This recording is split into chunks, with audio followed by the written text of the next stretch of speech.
पेश खिदमत है कहानी अंबर नागमारिया की किस्त नंबर 83 वहशी लड़की।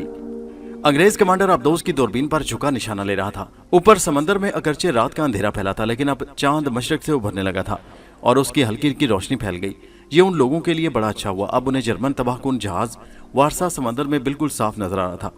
जो ही जहाज का पैंदा अब्दोस की तोप की जद में आया, अंग्रेज कमांडर ने चीख कर हुक्म दिया, फायर। हवाबाज टॉरपेडो रूम में कमांडर के उस हुक्म का इंतजार कर रहा था। हुक्म मिलते ही उसने बटन दबा दिया। शू की आवाज आई। अब्दोस को एक हल्का सा धचका लगा और उसमें से एक बड़ा खतरनाक टॉरपेडो निकलकर समंदर के नीचे ही नीचे से तबाहकुन जर्मन जहाज की तरफ बढ़ने लगा। उस वक्त जर्मन जहाज का कप्तान नीचे कैबिन में सोने की तैयारी कर रहा था। वो आधी रात तक काम करता रहा था और अब बड़ा थक गया था। जहाज का अमला भी आराम कर रहा था। सिर्फ इंजन रूम में और अर्शे पर कुछ लोग जाग रहे थे। कप्तान तकिए को ठीक करके अपने बिस्तर पर लेटने ही वाला था कि एक भयानक धमाका हुआ और कप्तान उछलकर सामने वाली दीवार से जा टकराया। जहाज पर गोया जबरदस्त भूचाल आ गया था। उसके साथ ही दूसरा धमाका हुआ। जहाज के साथ दूसरा टॉरपेडो टकरा गया था, जिसने जहाज के पैंदे में बहुत बड़ा सुराख कर दिया और समंदर का पानी जहाज में दाखिल होना शुरू हो गया था। जहाज एक तरफ को झुक गया था और उसके आधे हिस्से में आग लग गई थी। तीसरा टॉरपेडो लगा तो जहाज के 2 टुकड़े हो गए और किसी को इतनी मोहलत ही न मिली कि वह समंदर में कश्ती फेंक कर उसमें सवार होता और अपनी जान बचाता। कुछ मल्लाहों ने समंदर में छलांगे लगा दी। उन्हें खूनखार शार्क मछलियां हड़प कर गईं। थोड़ी देर में यह सारा खेल खत्म हो गया। जहाज डूब गया। समंदर में लहरों का भंवर पैदा हुआ और फिर चारों तरफ यूं खामोशी से छा गई जैसे यहाँ कुछ हुआ ही नहीं था। और फिर समंदर जहाज को निकल चुका था, लेकिन जर्मन जहाज का बहादुर कप्तान डूबते डूबते एक सिग्नल के जरिए जर्मन हाई कमांड को अपनी तबाही की खबर और अब्दोस का महल्ले वकूफ बता गया था। उधर हवाबाज अंबर मादाम और अंग्रेज कमांडर बड़ी खुशियां मना रहे थे कि उन्होंने जर्मन तबाहकुन जहाज को गर्क कर दिया है। उन्हें कोई खबर नहीं थी कि जिब्राल्टर से थोड़ी दूर एक शहर की फौजी एयरपोर्ट से 6 जर्मन बमबार तैयारे उनके अब्दोस को तबाह करने के लिए उड़ चुके हैं और बड़ी तेजी से उस मकाम की तरफ बढ़ रहे थे जहां समंदर में अब्दोस सफर कर रही थी। अंग्रेज कमांडर ने हवाबाज को मुबारकबाद दी। तुम्हारा निशाना गजब का है। तीनों टॉरपेडो ठिकाने पर जाकर लगे थे। शुक्रिया जनाब, अंबर ने कहा। हमने एक बहुत बड़े जर्मन जहाज को गर्क किया है। मादाम बोली, मैं फ्रांस जाकर हुकूमत से सिफारिश करूंगी कि तुम लोगों को बहादुरी का सबसे बड़ा इनाम दिया जाए। रात ढल रही थी। सुबह की रोशनी समंदर पर छलकने लगी थी। अब्दोस समंदर के नीचे ही नीचे रोम के मगरबी साहिल की तरफ बढ़ रही थी। ठीक उसी वक्त अंग्रेज कमांडर ने कहा, हमें जरा समंदर की सतह पर उभर कर ताज़ा हवा खानी चाहिए। मादाम बोली, मेरा ख्याल है हमें ऊपर नहीं जाना चाहिए, क्योंकि मैंने अपने खवन से सुन रखा है कि अब्दोस जब किसी जहाज को निशाना बनाती है तो फिर कुछ देर तक बाहर नहीं निकलती। हवाबाज हंसा। मादाम, आपने गलत सुना है। दुश्मन खत्म हो चुका है, भला अब समंदर पर जाने में क्या रुकावट हो सकती है? हम तो ठंडी और ताज़ा हवा खाएंगे। अंबर ने कहा, मेरा ख्याल है कि मादाम ठीक कहती हैं। अभी हमें यह खतरा मोल नहीं लेना चाहिए। अंग्रेज कमांडर हंसा। तुम लोग बूढ़े हो गए हो। मैं एक तजर्बाकार फौजी अफसर हूँ। मुझे तुम लोगों से ज्यादा मालूम है कि कब बाहर निकलना और कब समंदर में गोता लगाना चाहिए। फिर उसने अब्दोस के कमांडर की हैसियत से हुक्म दिया कि अब्दोस को समंदर के ऊपर लाया जाए। बस यही उस शख्स की सबसे बड़ी गलती थी, जो उसकी जिंदगी की सबसे बड़ी गलती साबित हुई। यानी यही वो वक्त था जब जर्मन बमबार तैयारे अब्दोस की तरफ बढ़ रहे थे। हवाबाज ने हुक्म मिलते ही मुस्कुराते हुए खुशी खुशी एक हत्ती को नीचे कर दिया। उसके साथ ही अब्दोस के पानी के टैंक खाली होना शुरू हो गए और अब्दोस समंदर की सतह की तरफ ऊपर उठने लगी। अब्दोस सतह समंदर पर आ गई।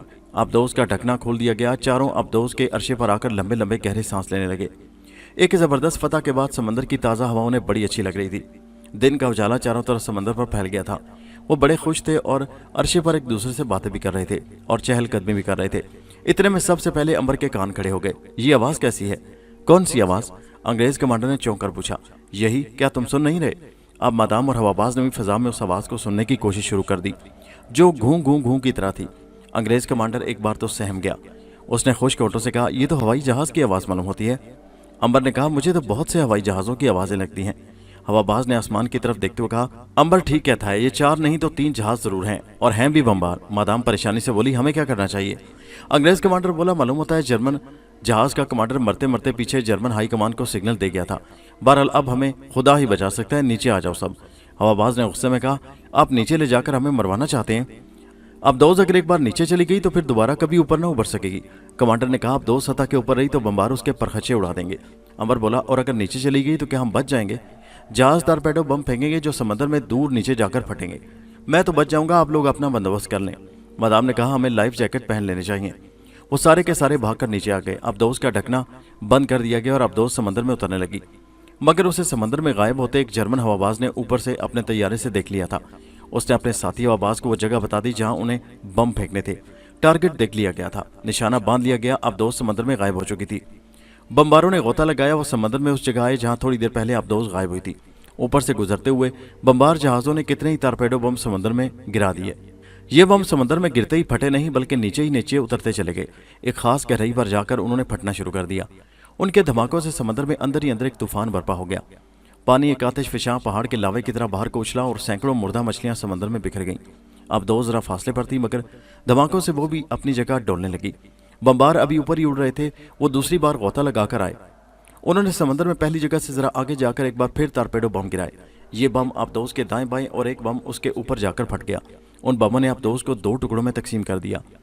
थोड़ी ही देर बाद समंदर के ऊपर अबदोस का तेल फैल गया। जर्मन बमबारों ने खुशी से समंदर पर गोते लगाना शुरू कर दिए।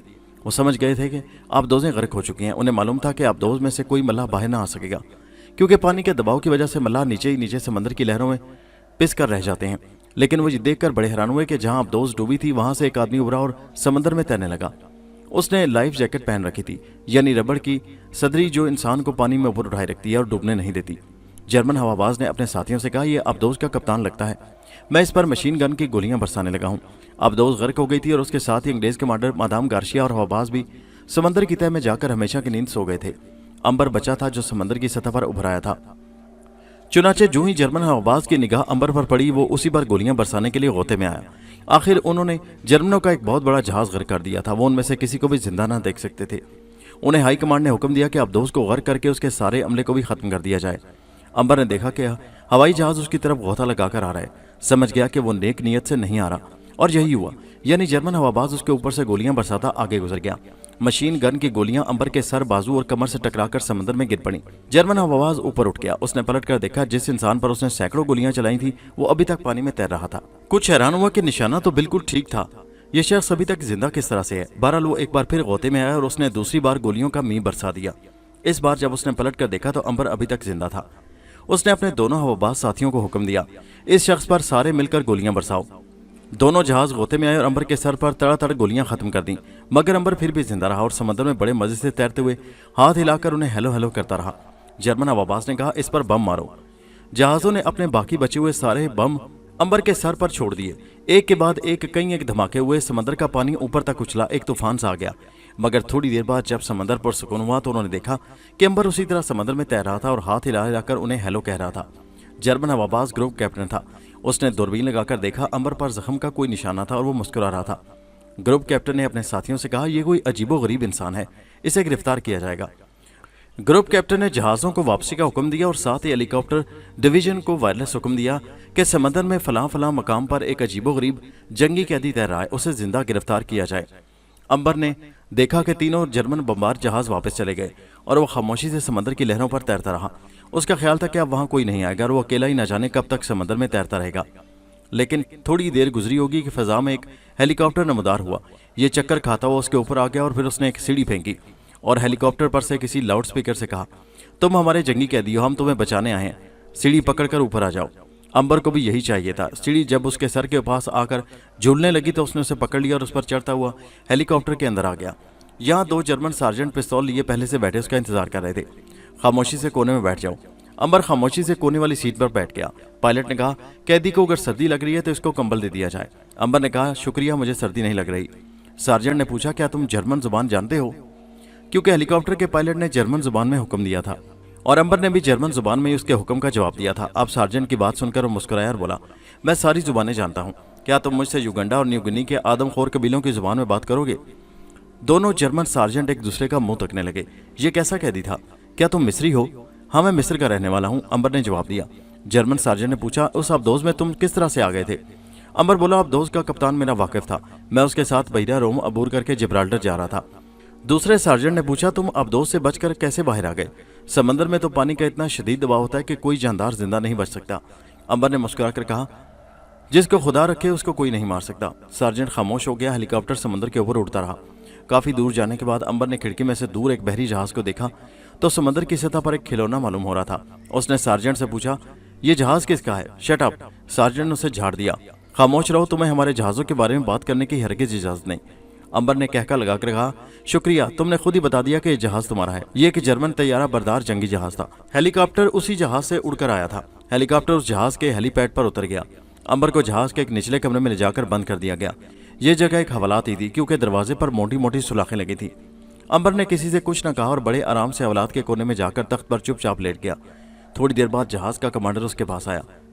ये एक बावकार जर्मन बूढ़ा था, जिसकी दाढ़ी में सफेदी ज्यादा थी, आंखों में बड़ी खूनखारों वाली चमक थी। मालूम होता था कि वो जाने कितने आदमी बड़े पुरसुकून तरीके से हलाक कर चुका है। उसने आते ही अंबर से पूछना शुरू कर दिया, तुम कौन हो? अब दोस्त किस तरह अगवा की? तुम्हारे साथी कौन थे और वो लोग कहाँ जा रहे थे? तुम किस मिशन पर घर से चले थे? बहिरा रोम में इत्तेहादियों के अड्डे कहाँ कहाँ हैं? ये ऐसे सवाल थे जिनका अंबर के पास कोई जवाब ना था। सिर्फ एक सवाल का जवाब था कि तुम कौन हो? अंबर ने कहा कि मेरा नाम अंबर है और मैं मिस्र का रहने वाला हूँ। अंग्रेज कमांडर ने अब्दोस कहाँ से अगवा की, मुझे कुछ मालूम नहीं। वो मेरा वाकिफ बन गया और सिकंदरिया की बंदरगाह से मैं भी उसके साथ हो गया, क्योंकि मैं जिब्राल्टर जाना चाहता था कि तुम्हारे हवाई जहाज़ों ने हमारी अब्दोस गर्क कर दी।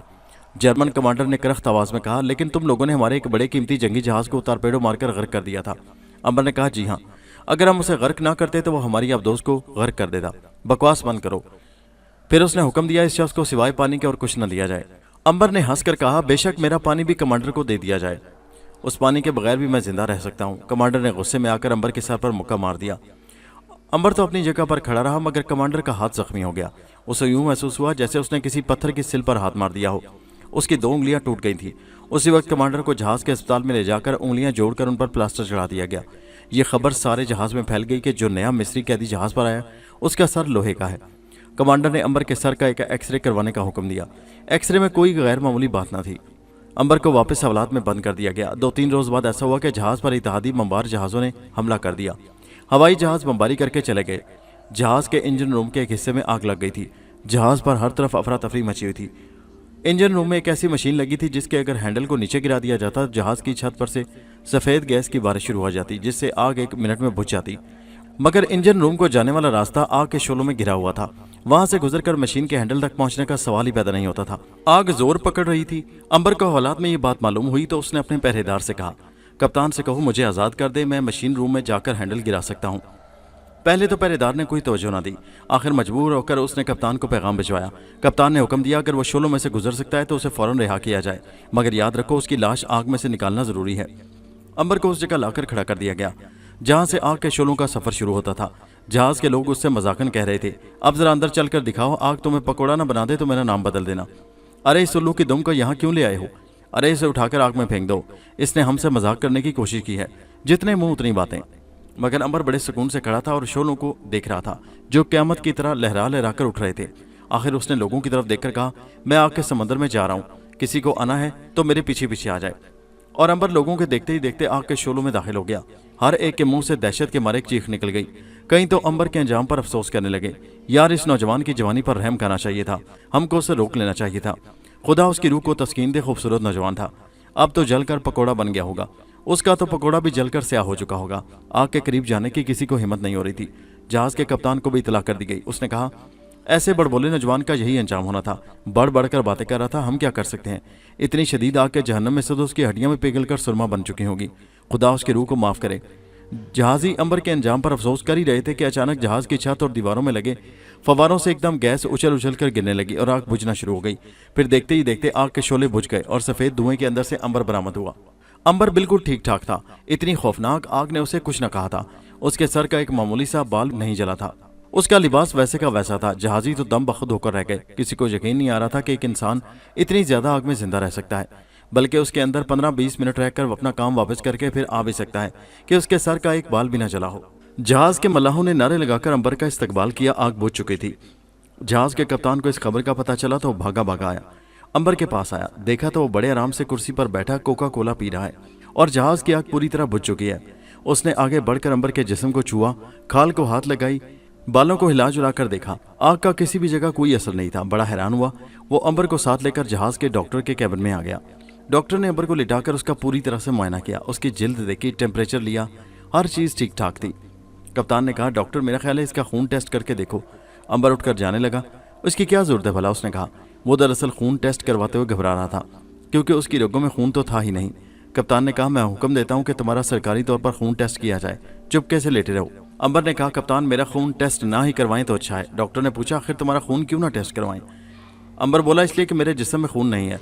डॉक्टर और कप्तान अंबर का मुंह तकने लगे। ये कैसे हो सकता है? अंबर ने कहा, आप खुद टेस्ट करके देख लें, आपको नाउमीदी होगी। डॉक्टर ने अंबर को लिटाकर उसकी उंगली में सुई चुभोई। सुई ने उंगली के अंदर जाने से इनकार कर दी। ऐसा लगा जैसे सुई किसी पत्थर में चुभोने की कोशिश की जा रही है। डॉक्टर के हाथ से सुई नीचे गिर पड़ी। कप्तान की ऐनक नाक पर खिसक गई। दोनों हैरत के समंदर में गुम हो गए कि उसके सामने ये कौन शख्स लेटा है। आया ये कोई इंसान है या कोई आसमानी मखलूक? डॉक्टर ने अंबर की तरफ घूर कर देखते हुए पूछा, तुम कौन हो? अंबर ने भी उसे घूरते हुए कहा, मैं मरीख सितारे से आया हूँ। डॉक्टर चौंक कर परे हट गया और जहाज के कप्तान की तरफ देखकर बोला, कैप्टन मेरी समझ में कुछ नहीं आ रहा। जर्मन कप्तान ने अंबर के जिस्म को अच्छी तरह टिटोला। वो उसे पत्थर की तरह सख्त महसूस हुआ। क्या वाकई तुम मरीख सितारे से आए हो? अंबर ने सरगोशी में कहा, मैं मरीख से आया हूँ, लेकिन मैंने सिवाय तुम दोनों के किसी को अभी तक ये राज नहीं बताया। अगर तुम वादा करो कि मेरे राज को अपने तक ही रखोगे तो मैं तुम्हें अजीब अजीब बातें बताऊंगा। कप्तान ने खनकार कर डॉक्टर की तरफ देखा और बोला, डॉक्टर मेरा ख्याल है कि इस शख्स का दिमाग चल गया है। शुक्रिया, मैं इसे दोबारा हवालात में बंद कराने जा रहा हूँ। और कप्तान अंबर को लेकर सीधा अपने कैबिन में आ गया। उसने दरवाज़ा बंद करके कुर्सी खींचकर अंबर से कहा, बैठ जाओ। और फिर कॉफ़ी के 2 कप बनाकर एक कप अंबर को दिया, दूसरा खुद लिया। दूसरी कुर्सी पर अंबर के सामने बैठ गया और बोला, तुम्हारे पास क्या सबूत है कि तुम मरीख से आए हो? अंबर ने कहा, क्या ये सबूत तुम्हारे लिए काफ़ी नहीं कि अभी अभी मैं आग के जहन्नुम से सही सलामत बाहर आ गया हूँ? कप्तान ने कहा, क्या मरीख वालों पर आग असर नहीं करती? बिल्कुल नहीं, और इसका राज अभी दुनिया वालों को बिल्कुल इल्म नहीं है। अमेरिका वाले मरीख के बारे में बड़ी तहकीक कर रहे हैं, किसी को कुछ भी मालूम नहीं है। कप्तान ने कप मेज़ पर रख दिया, उठकर हाथ पीछे रखकर कैबिन में टहलने लगा। फिर कुर्सी पर आकर बैठ गया और बड़े जोश के साथ मुट्ठियां भेजकर बोला, ओह मेरे खुदा, मैं किस कदर खुशकिस्मत हूँ कि मरीख का राज मैंने दरियाफ्त कर लिया है। फिर वो अंबर की तरफ देखकर बोला, मिस्टर अंबर, आज से हम आपस में गहरे दोस्त हैं। मैं तुम्हारा राज किसी को नहीं बताऊंगा, मगर तुम भी वादा करो कि मुझे मरीख की सैर कराओगे। अंबर सोचने लगा, इस कमबख्त को मैं मरीख की सैर करवाने कहाँ ले जाऊँ? फिर बोला, मैं वादा करता हूँ कि जो ही मेरी उड़न तश्तरी मुझे लेने आएगी तो मैं तुम्हें अपने साथ मरीख सियारे पर ले जाऊँगा। कप्तान ने जल्दी से कहा, लेकिन मैं वहाँ रह नहीं सकता, मैं वापस अपने बच्चों में आना पसंद करूँगा। अंबर मुस्कुराया, फिक्र ना करो कप्तान, तुम्हें मैं उसी उड़न तश्तरी पर वापस ज़मीन पर भिजवा दूंगा। अच्छा ये बताओ मिस्टर अंबर, के मरीख पर सारे लोग तुम्हारी तरह के हैं? क्या वहाँ लोगों पर आग का कोई असर नहीं होता? अंबर बोला, बिल्कुल असर नहीं होता उन पर आग का। उन्हें भूख प्यास भी नहीं लगती, उन पर गोली खंजर भी असर नहीं करता। कप्तान मुंह खोले अंबर की बातें सुन रहा था। मिस्टर अंबर, मैंने सुना है, बल्कि पढ़ा है कि मरीख पर हीरे जवाहरात पत्थरों कंकरियों की तरह सड़कों पर पड़े रहते हैं। क्या ये दुरुस्त बात है? अंबर ने कहा, मरीख में तो बच्चे जवाहरात, अकीक और लाल अपनी टोपियों में लगाते हैं। क्या मरीख के बच्चे टोपियां भी पहनते हैं? कैसी होती हैं वो टोपियां? अंबर बोला, सुर्ख रंग की काले फंदे वाली टोपियां होती हैं, जैसी तुर्की में रूमी टोपी होती है।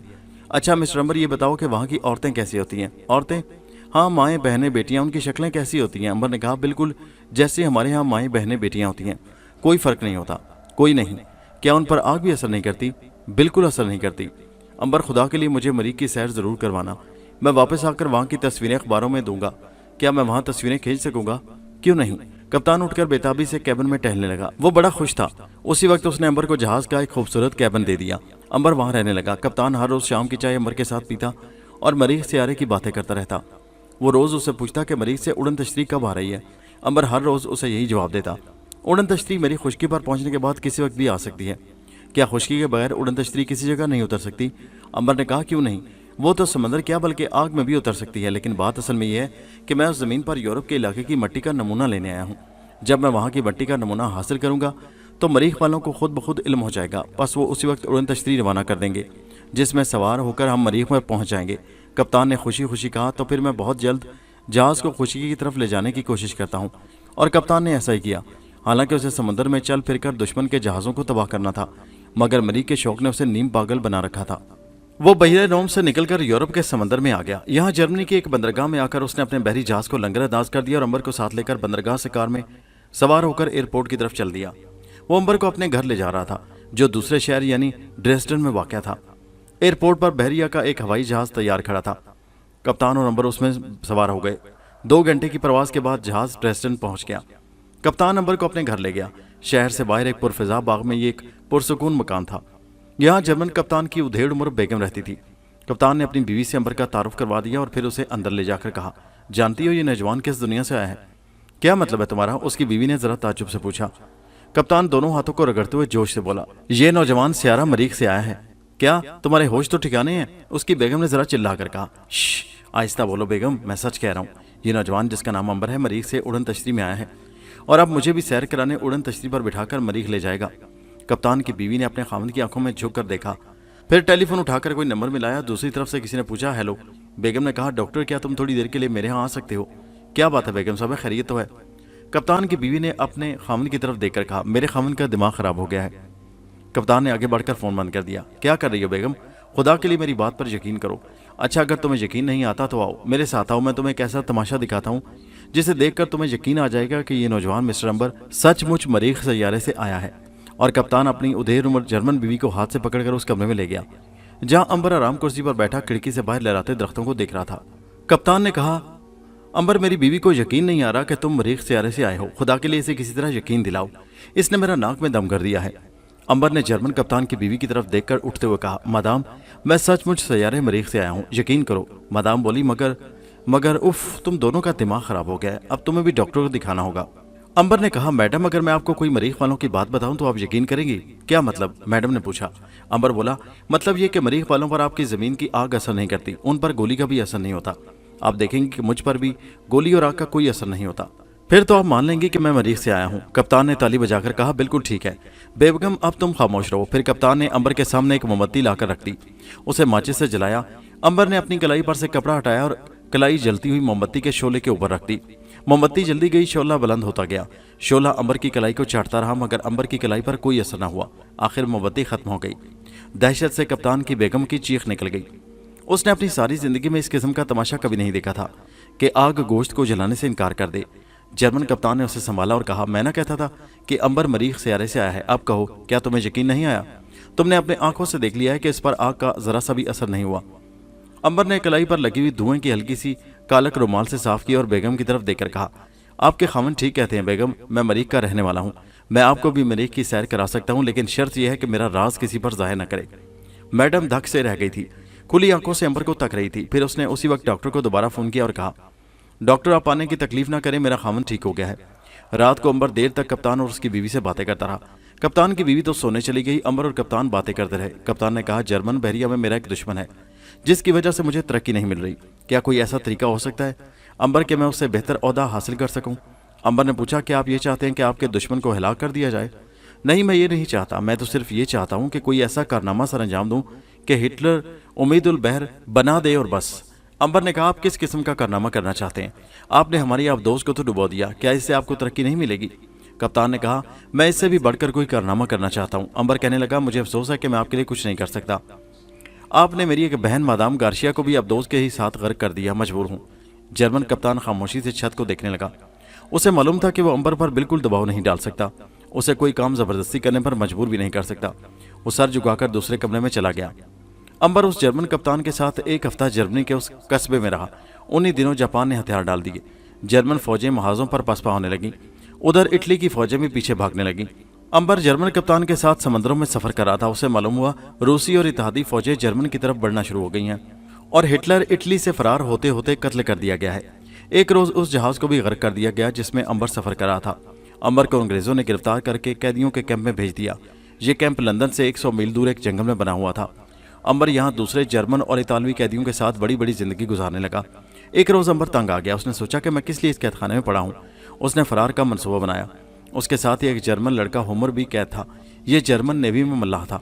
उसकी उम्र बमुश्किल 20 बरस की होगी। बड़ा भोला भाला सा नौजवान था। अंबर ने उसे भी फरार होने पर तैयार कर लिया। वो डर रहा था। अंबर ने उसके शाने पर हाथ रखकर कहा, होमर मेरे भाई, क्या तुम आज़ाद होना नहीं चाहते? क्या तुम नहीं चाहते कि अपने घर जाकर अपने माँ बाप से मिलो? होमर उदास होकर बोला, खुदा जाने मेरे माँ बाप के साल में होंगे। सुना है रूसी फौजें बर्लिन की तरफ बढ़ रही हैं। तुम्हारा घर किधर है? होमर ने कहा, हमारा घर जर्मनी की सरहद में दाखिल होते ही 50 मील पर एक कस्बे में है। अंबर ने कहा, फिक्र न करो, मैं तुम्हें तुम्हारे घर पहुंचा कर आऊंगा। बोलो, क्या मेरे साथ चलोगे? अगर तुम तैयार नहीं होगे तो मैं फिर भी आज रात 12 बजे इस कैदी कैंप से फरार हो रहा हूँ। होमर ने पूछा, क्या तुम्हारे पास पिस्तौल है? उसके बगैर हम यहाँ से कैसे निकल सकेंगे? बड़ा सख्त पहरा है, शायद एक दो को मारना पड़ेगा, नहीं तो हम खुद हलाक हो जाएंगे। अंबर ने मुस्कुरा कर कहा, यह सब कुछ मैं करूंगा, क्या तुम तैयार हो? हाँ, मैं तैयार हूँ। बस फिर आधी रात को मैं तुम्हारे पास आऊंगा। अपनी बैरक के पिछले दरवाजे पर तैयार रहना। ओके। आधी रात को ठीक 12 बजे थे। आसमान पर बादल छाए हुए थे, बड़ी सर्दी थी। अंबर आहिस्ता से अपनी बैरक में से निकलकर बाहर बरामदे में आ गया। ब्लैकआउट की वजह से बैरक के कोने में एक ढका हुआ धीमा सा बल्ब जल रहा था, जिसकी रोशनी सिर्फ वहीं पड़ रही थी। दोनों जानिब एक एक अंग्रेज सिपाही पहरा दे रहा था। अंबर ने काले रंग की समोरी जैकेट और काली पतलून पहन रखी थी। सर पर काली टोपी थी। अंधेरे में वो किसी को दिखाई नहीं दे रहा था। दबे पांव दीवार के साथ चलता हुआ आगे बढ़ा। किसी दूसरे रास्ते से वो निकल नहीं सकता था। हर हालत में होमर की बैरक के पीछे पहुंचने के लिए उन पहरेदारों के करीब से होकर गुजरना पड़ता था।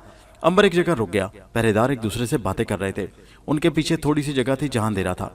बड़ी होशियारी से लोमड़ी की तरह जमीन पर झुके झुके उन पहरेदारों के अकब से होकर निकल गया। अब वो होमर की बैरक के पीछे आ गया था।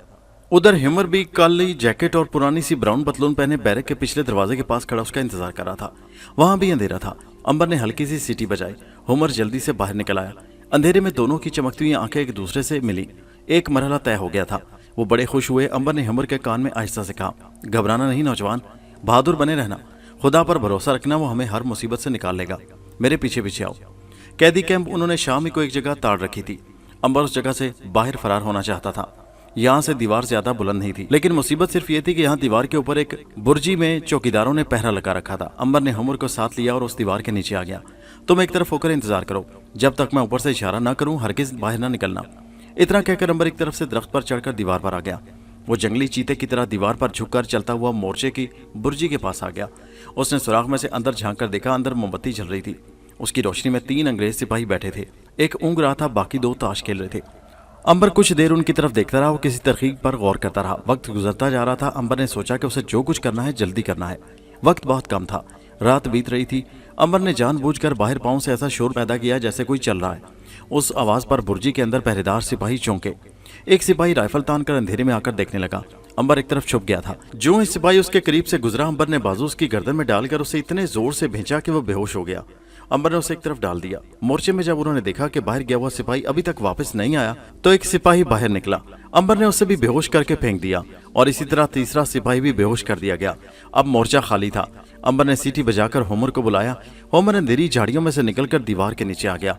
जल्दी से ऊपर चढ़ाओ, दरख्त की शाखें पकड़कर जल्दी करो। होमर दरख्त की शाखों से होता दीवार पर आ गया। दूसरी तरफ एक खाई बनी हुई थी जिसमें पानी था। अंबर ने देखा कि बुर्जी के पास सीढ़ियां नीचे जा रही थी। वो इन सीढ़ियों पर से होकर नीचे उतर गए। खाई के किनारे किनारे चलते वो दूर निकल गए। यहाँ गोल रोशनी का दायरा घूम रहा था। ये सर्च लाइट थी जो ऊपर कैदी कैंप के मीनार से डाली जा रही थी। अंबर ने कहा, इस रोशनी से खबरदार रहना, मेरे साथ साथ आओ। जब रोशनी का दायरा दूर होता चला गया तो अंबर ने होमर को साथ लेकर एक जगह से खाई अबूर कर ली। अब वो एक अंधेरी सड़क पर आ गए। उस सड़क पर दरख्तों का साया था और बाएं तरफ को जंगल की तरफ घूम गई थी। दोनों दूर तक सड़क पर चलते गए। ये सड़क चौड़ी थी। उन्हें दूर से किसी ट्रक की आवाज सुनाई दी। वो जल्दी से झाड़ियों में छुप गए। ये ट्रक फौजी था। वो गुजर गया। उसके बाद एक जीप आई, वो भी गुजर गई। उसके बाद उन्होंने चलना शुरू कर दिया। होमर ने अंबर को बताया कि वो लंदन की सड़कों से वाकिफ है। ये सड़क लिवरपूल को जाती है। वहां से हमें कोई कश्ती मिल जाए तो हम फ्रांस भाग सकते हैं। अंबर ने कहा, कश्ती मिलने का सवाल ही पैदा नहीं होता। हमें फ्रांस के बजाय किसी हवाई जहाज में सवार होकर सीधा जर्मनी जाने की कोशिश करनी चाहिए। फ्रांस से तो जर्मन फौजें भाग रही हैं। सुबह हो गई। दिन के उजाले में अब उन्हें पकड़े जाने का डर था। उन्होंने कैदियों वाले कपड़े पहन रखे थे जो दूर से पहचाने जाते थे। होमर ने अंबर से कहा, अब सड़क पर चलना खतरे से खाली नहीं। कैंप में हमारे फरार का पता चल गया होगा। वो लोग हमारी तलाश में होंगे। ये कैदियों की वर्दी हमें पकड़वा देगी। इससे छुटकारा हासिल करना बहुत जरूरी है। अंबर बोला, ऐसा करते हैं, जंगल में जाकर छुप जाते हैं। मैं कस्बे में जाकर कहीं से दूसरे कपड़े हासिल करने की कोशिश करता हूँ, तो मेरा इंतजार करना। होमर जंगल में एक जगह छुप गया। अंबर वहां से निकलकर सीधा करीब वाले कस्बे में गया। वहां खेतों के किनारे एक मकान था जिसके सहन के पीछे वाले हिस्से में कुछ मर्दाना कपड़े सुखाने के लिए डाल दिए गए थे। अंबर ने वो कपड़े उतारे और वापस चला आया। जंगल में ही बैठकर उन्होंने कपड़े तब्दील कर लिए और लिवरपूल शहर को जाने वाली सड़क पर आ गए। सुबह की रोशनी में हर शहर साफ नजर आ रही थी। कहीं कहीं बमबारी से खेतों में गड्ढे पड़े हुए थे। वो सड़क के किनारे किनारे जा रहे थे। कभी कभी सड़क पर से फौजी गाड़ियां गुजर जाती थी। जब कोई फौजी गाड़ी गुजरती तो दोनों झाड़ियों की ओट में हो जाते। इसी तरह चलते चलते वो रेलवे लाइन पर आ गए। अब उन्होंने रेलवे लाइन के साथ साथ चलना शुरू कर दिया था। 2-3 मील चलने के बाद एक रेलवे स्टेशन आ गया। प्लेटफॉर्म पर फौजी अपना सामान रखे गाड़ी के इंतजार में बैठे थे। अंबर ने कहा, यहाँ हमें पहचाना जा सकता है। जरूर कैंप के जासूस हमारी तलाश में यहाँ मौजूद होंगे। तो फिर हम किधर जाएं? मेरा ख्याल है हमें प्लेटफॉर्म की दूसरी तरफ जाकर लिवरपूल जाने वाली ट्रेन का इंतजार करना होगा। ठीक है। वो प्लेटफॉर्म की दूसरी तरफ आ गई। यहाँ फौजी पुलिस के आदमी नहीं थे। अब उन्हें भूख लग रही थी। अंबर के पास कुछ रुपए थे। उन्होंने कोने में एक जगह बैठकर चाय और डबल रोटी से पेट की आग बुझाई और एक आदमी से ट्रेन के बारे में पूछा। उसने कहा, लिवरपूल जाने वाली ट्रेन 1 घंटे में आएगी। अंबर बाहर जाकर लिवरपूल के 2 टिकट ले आया। अब वो एक जगह छुपकर ट्रेन का इंतजार करने लगे। खुदा खुदा करके ट्रेन आकर प्लेटफॉर्म पर रुक गई। अंबर और होमर प्लेटफॉर्म की दूसरी जानिब से ट्रेन के एक डिब्बे में सवार हो गए। कुछ फौजी भी उस डिब्बे में आकर बैठ गए।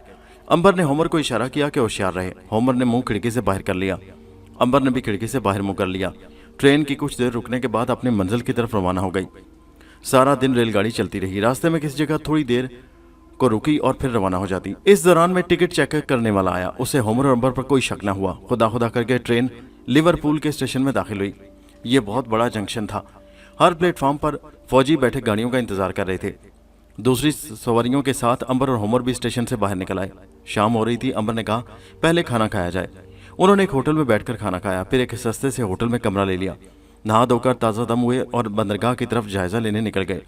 वहां सख्त पहरा लगा था। सवाल ही पैदा नहीं होता था कि वो बंदरगाह के अंदर कदम रख सकें। उन्होंने दूर से कुछ जंगी जहाज़ों को देखा। होमर ने कहा ये अमरीकी जंगी जहाज़ है। मालूम होता है दादी फ्रांस के साहिल से कोई ज़बरदस्त हमला करने की तैयारियां कर रहे हैं। अंबर ने कहा इसका मतलब यह है कि हमें एयरपोर्ट पर जाकर किस्मत आजमानी चाहिए। होमर हंसकर बोला मिस्टर अंबर तुम अजीब बातें करते हो। भला हम किसी हवाई जहाज़ में कैसे सवार हो सकते हैं? यहाँ से सिर्फ फौजी जहाज़ फौजियों को लेकर ही जाते हैं, हम कैसे जा सकते हैं? अंबर ने कहा तुम्हें मेरी बातें अजीब लगती हैं, लेकिन जब तुमने मेरे कमाल देखे तो फिर तुम्हें यकीन आ जाएगा। तुम ऐसा करो कि होटल के कमरे में जाकर आराम करो, मैं अकेला ही कोई बंदोबस्त करता हूँ। होमर होटल में चला गया। अंबर वहां से सीधा फौजी एयरपोर्ट पर आ गया। यहाँ भी सख्त पहरा लगा था। अंबर ने एक फौजी से पूछा भाई मैं बेकार हूँ, क्या यहाँ कोई काम मिल सकता है? तुम कहाँ से आए हो, कौन हो? अंबर ने कहा मैं मिस्र का रहने वाला हूँ। एक अरसे से लंदन शहर में मेहनत मजदूरी करता था, अब वहाँ काम नहीं रहा, यहाँ आ गया हूँ। अगर कोई काम मिल जाए तो 2 वक्त की रोटी तो मिल जाएगी। फौजी को अंबर पर तरस आ गया। उसने कहा कल सुबह आना, मैं कोई इंतजाम कर दूंगा।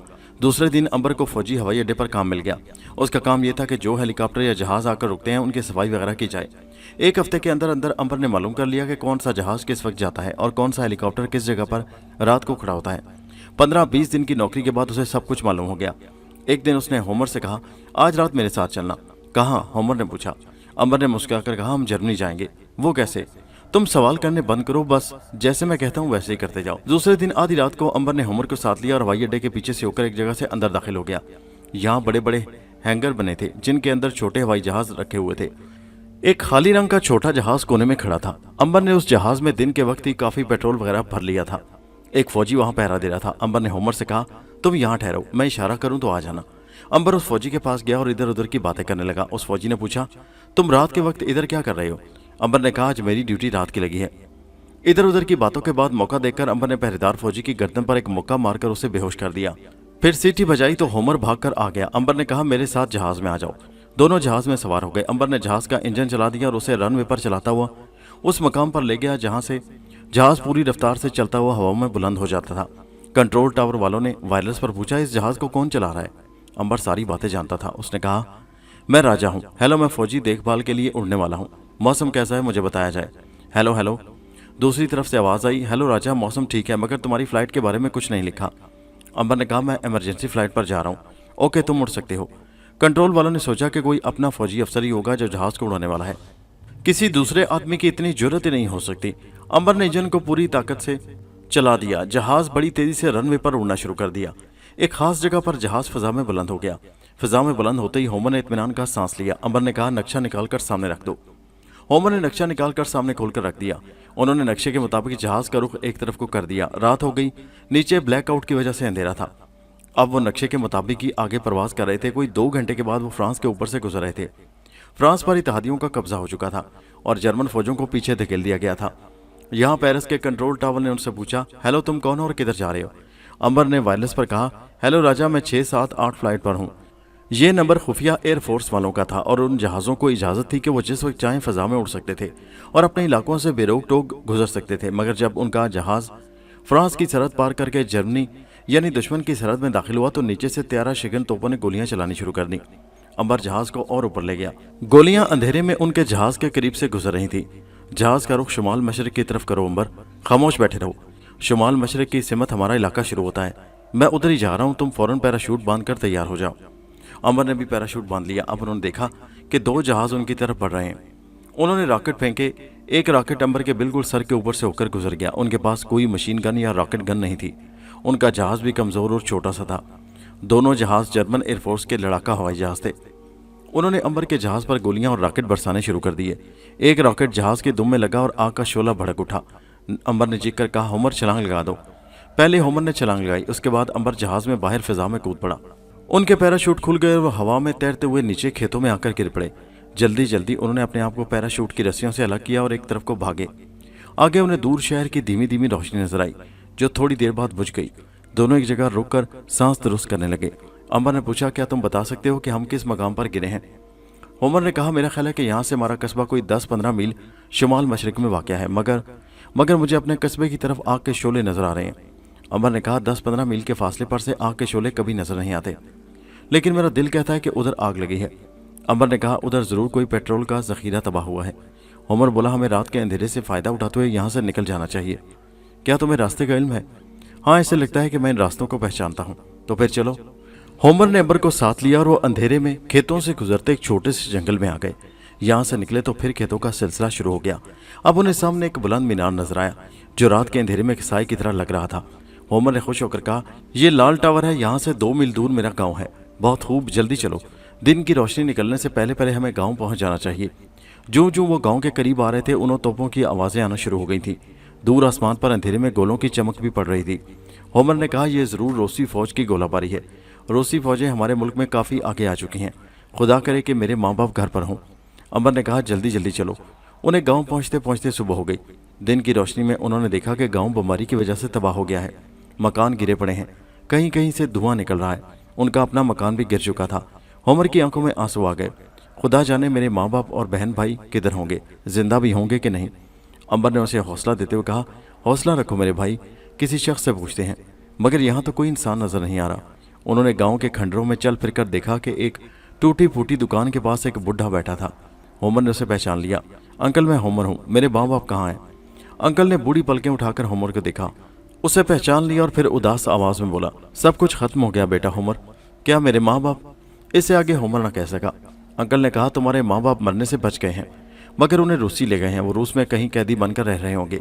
रूसी कैद से तो मौत बेहतर थी। होमर ने खुदा का शुक्र अदा किया कि उसके माँ बाप जिंदा थे। उसने बहुतीरा कुरेदा, मगर अंकल सिवाय इसके कुछ न बता सका कि उसके माँ बाप और एक बहन और एक भाई को रूसी एक ट्रक में बिठाकर पीछे ले गए थे। होमर ने अंकल का शुक्रिया अदा किया और अंबर से पूछा, तुम्हारा क्या ख्याल है कि वो लोग मेरे माँ बाप को कहाँ ले गए होंगे? अंबर ने कहा, यह तो किसी रूसी फौजी से ही मालूम हो सकेगा कि उनका कैदी कैंप किस जगह पर है। कस्बे में सिर्फ अंकल का मकान बच गया था। अंकल उन दोनों को अपने घर ले गया। वहाँ उन्होंने नहा धोकर कपड़े तब्दील किए, खाना खाया और सो गए। सोकर उठे तो दोपहर गुजर चुकी थी। अब उन्होंने ताज़ा दम होकर सोचना शुरू कर दिया कि क्या करना चाहिए। अंबर ने कहा, मेरा ख्याल है कि तुम इस कस्बे में अंकल के पास ठहरो, मैं तुम्हारे माँ बाप की तलाश में निकलता हूँ। होमर बोला, नहीं नहीं, मैं तुम्हारे साथ जाऊँगा। अंबर बोला, होमर ऐसी बातें ना करो, तुम अंकल के पास रहकर मेरा इंतज़ार करो। हाँ, मुझे अपने माँ बाप की कोई निशानी बता दो जिससे मैं उन्हें पहचान जाऊँ कि वो तुम्हारे माँ बाप हैं। अंकल ने कहा, मेरे पास उनकी एक तस्वीर है जिसमें होमर भी कुर्सी पर बैठा है। ज़रूर लाते हैं वो तस्वीर, अंबर ने कहा। अंकल ने तस्वीर लाकर दिखाई। उसमें होमर के माँ बाप और होमर बैठे थे। अंबर ने कहा, बस ठीक है, अब मैं जाता हूँ और बहुत जल्द मैं तुम्हारे माँ बाप का सुराग लगाकर, बल्कि उन्हें साथ लेकर या किसी महफूज जगह पहुँचाकर तुम्हारे पास आऊँगा। तुम इस जगह से कहीं मत जाना। अंबर ने अंकल से उस इलाके का सारा नक्शा मालूम कर लाया था। वो सीधा रूसी फौजों की तोपों की तरफ रवाना हो गया। आधी रात के बाद वो उस मकाम पर पहुंच गया जहां रूसी तोपें गोलाबारी कर रही थी। अंबर आम शहरियों के लिबास में था और सांवली रंगत की वजह से इंडियन लगता था, और इंडियन फौज रूसियों की हिमायत में लड़ रही थी। जब वो तोपों के इलाके में आया तो उसे एक सिपाही ने पिस्तौल दिखाकर पकड़ लिया। कौन हो तुम? मैं इंडियन फौजी हूँ और रास्ता भूलकर इधर आने निकला हूँ। रूसी ने कहा, मगर इंडियन फौज यूरोप के महाज पर बिल्कुल नहीं लड़ रही। ये बात अंबर के वहमो गुमान में भी नहीं थी कि इंडियन फौज सिर्फ शुमाली अफ्रीका और जापान के महाज पर ही लड़ रही थी। यूरोप में एक भी इंडियन फौजी नहीं था। रूसी सिपाही ने उसे उसी वक्त गिरफ्तार कर लिया और एक ट्रक में बिठाकर पीछे भिजवा दिया। बाकी आधी रात ट्रक जर्मनी के खेतों और सड़कों में चलता रहा। यहाँ से अंबर ने अंदाजा किया कि जर्मन फौजें काफ़ी आगे बढ़ रही थी। रूसियों ने अंबर को बहुत पीछे रूसी सरहद के अंदर एक वीरान से इलाके में जाकर एक कैंप में कैद कर दिया। उस कैंप में बहुत थोड़े से कैदी थे। अंबर भी यही चाहता था कि वो आसानी से होमर के माँ बाप का पता लगा सके। अंबर को एक कोठली में डाल दिया गया जहाँ किसी ने उसकी खबर न ली।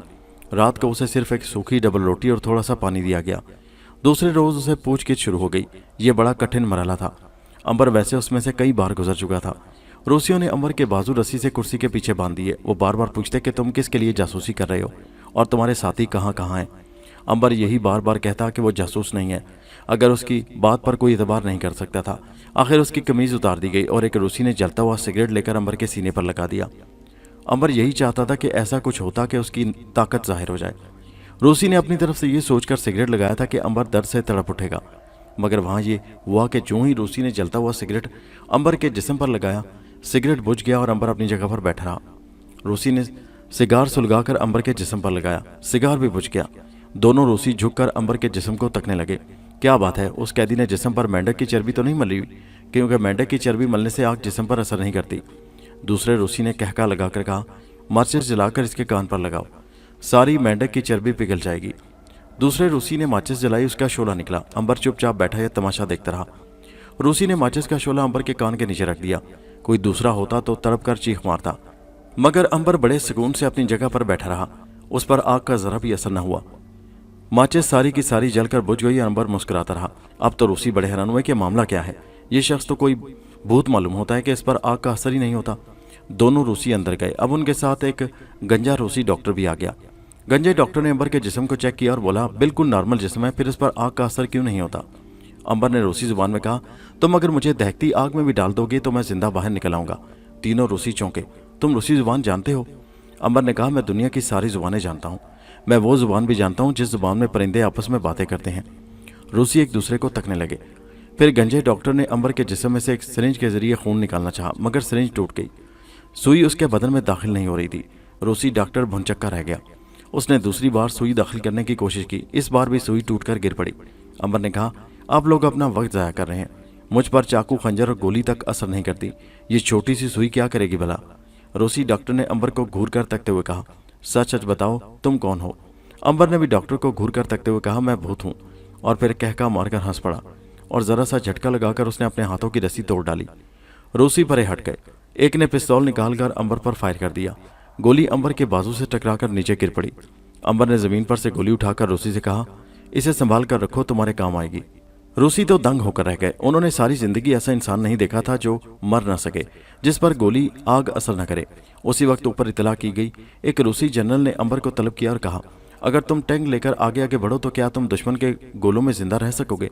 अंबर ने कहा, बिल्कुल जिंदा रहूंगा, मगर गोला लगने से टैंक तबाह हो जाएगा। उसे तबाह होने से ना बचा सकूंगा, इसलिए इस बात का कोई फायदा नहीं है। जनरल ने उसी रोज मीटिंग की और फैसला किया कि अंबर को उस खलाई जहाज में भेजा जाए जो रूसी जमीन के गिर्द छोड़ने वाले थे। उन्होंने अंबर से कहा, मेरी सिर्फ एक शर्त है। कौन सी शर्त है, बताओ? अंबर ने होमर के माँ बाप की तस्वीर दिखाकर कहा कि इन लोगों को फौरन रिहा करके जर्मनी में इनके घर पहुंचा दिया जाए। रूसी जनरल ने तस्वीर देखकर हुक्म दिया कि इन कैदियों को फौरन रिहा करके उनके घर पहुंचाया जाए। उसी वक्त होमर के माँ बाप को रिहा कर दिया गया। अंबर उनसे खुद मिला और होमर के बारे में बताया कि वो अंकल के घर में उनका इंतजार कर आया। होमर के माँ बाप बड़े खुश हुए। उन्होंने अंबर का शुक्रिया अदा किया और ट्रक में बैठकर अपने गांव की तरफ रवाना हो गए। जंग खत्म हो रही थी। जर्मनी हार गया था। रूसी फौजें बर्लिन में दाखिल हो चुकी थी। एक महीने बाद रूसियों ने एक खलाई जहाज स्पुतनिक खला में छोड़ने का प्रोग्राम बनाया और उसमें उन्होंने अंबर को खलाई लिबास पहनाकर बिठा दिया। उसे कहा गया कि वो खला में जाकर उन्हें ज़मीन पर ज़रूरी मालूमात रवाना करे। अंबर बेबस हो गया था। अगर वो चाहता तो वहाँ से निकलकर भाग सकता था, मगर फिर बड़ी तबाही होती, कई बेगुनाह लोग मारे जाते। ये बात अंबर को गवारा नहीं थी। बस उसने खलाई जहाज़ में जाने का फैसला कर लिया।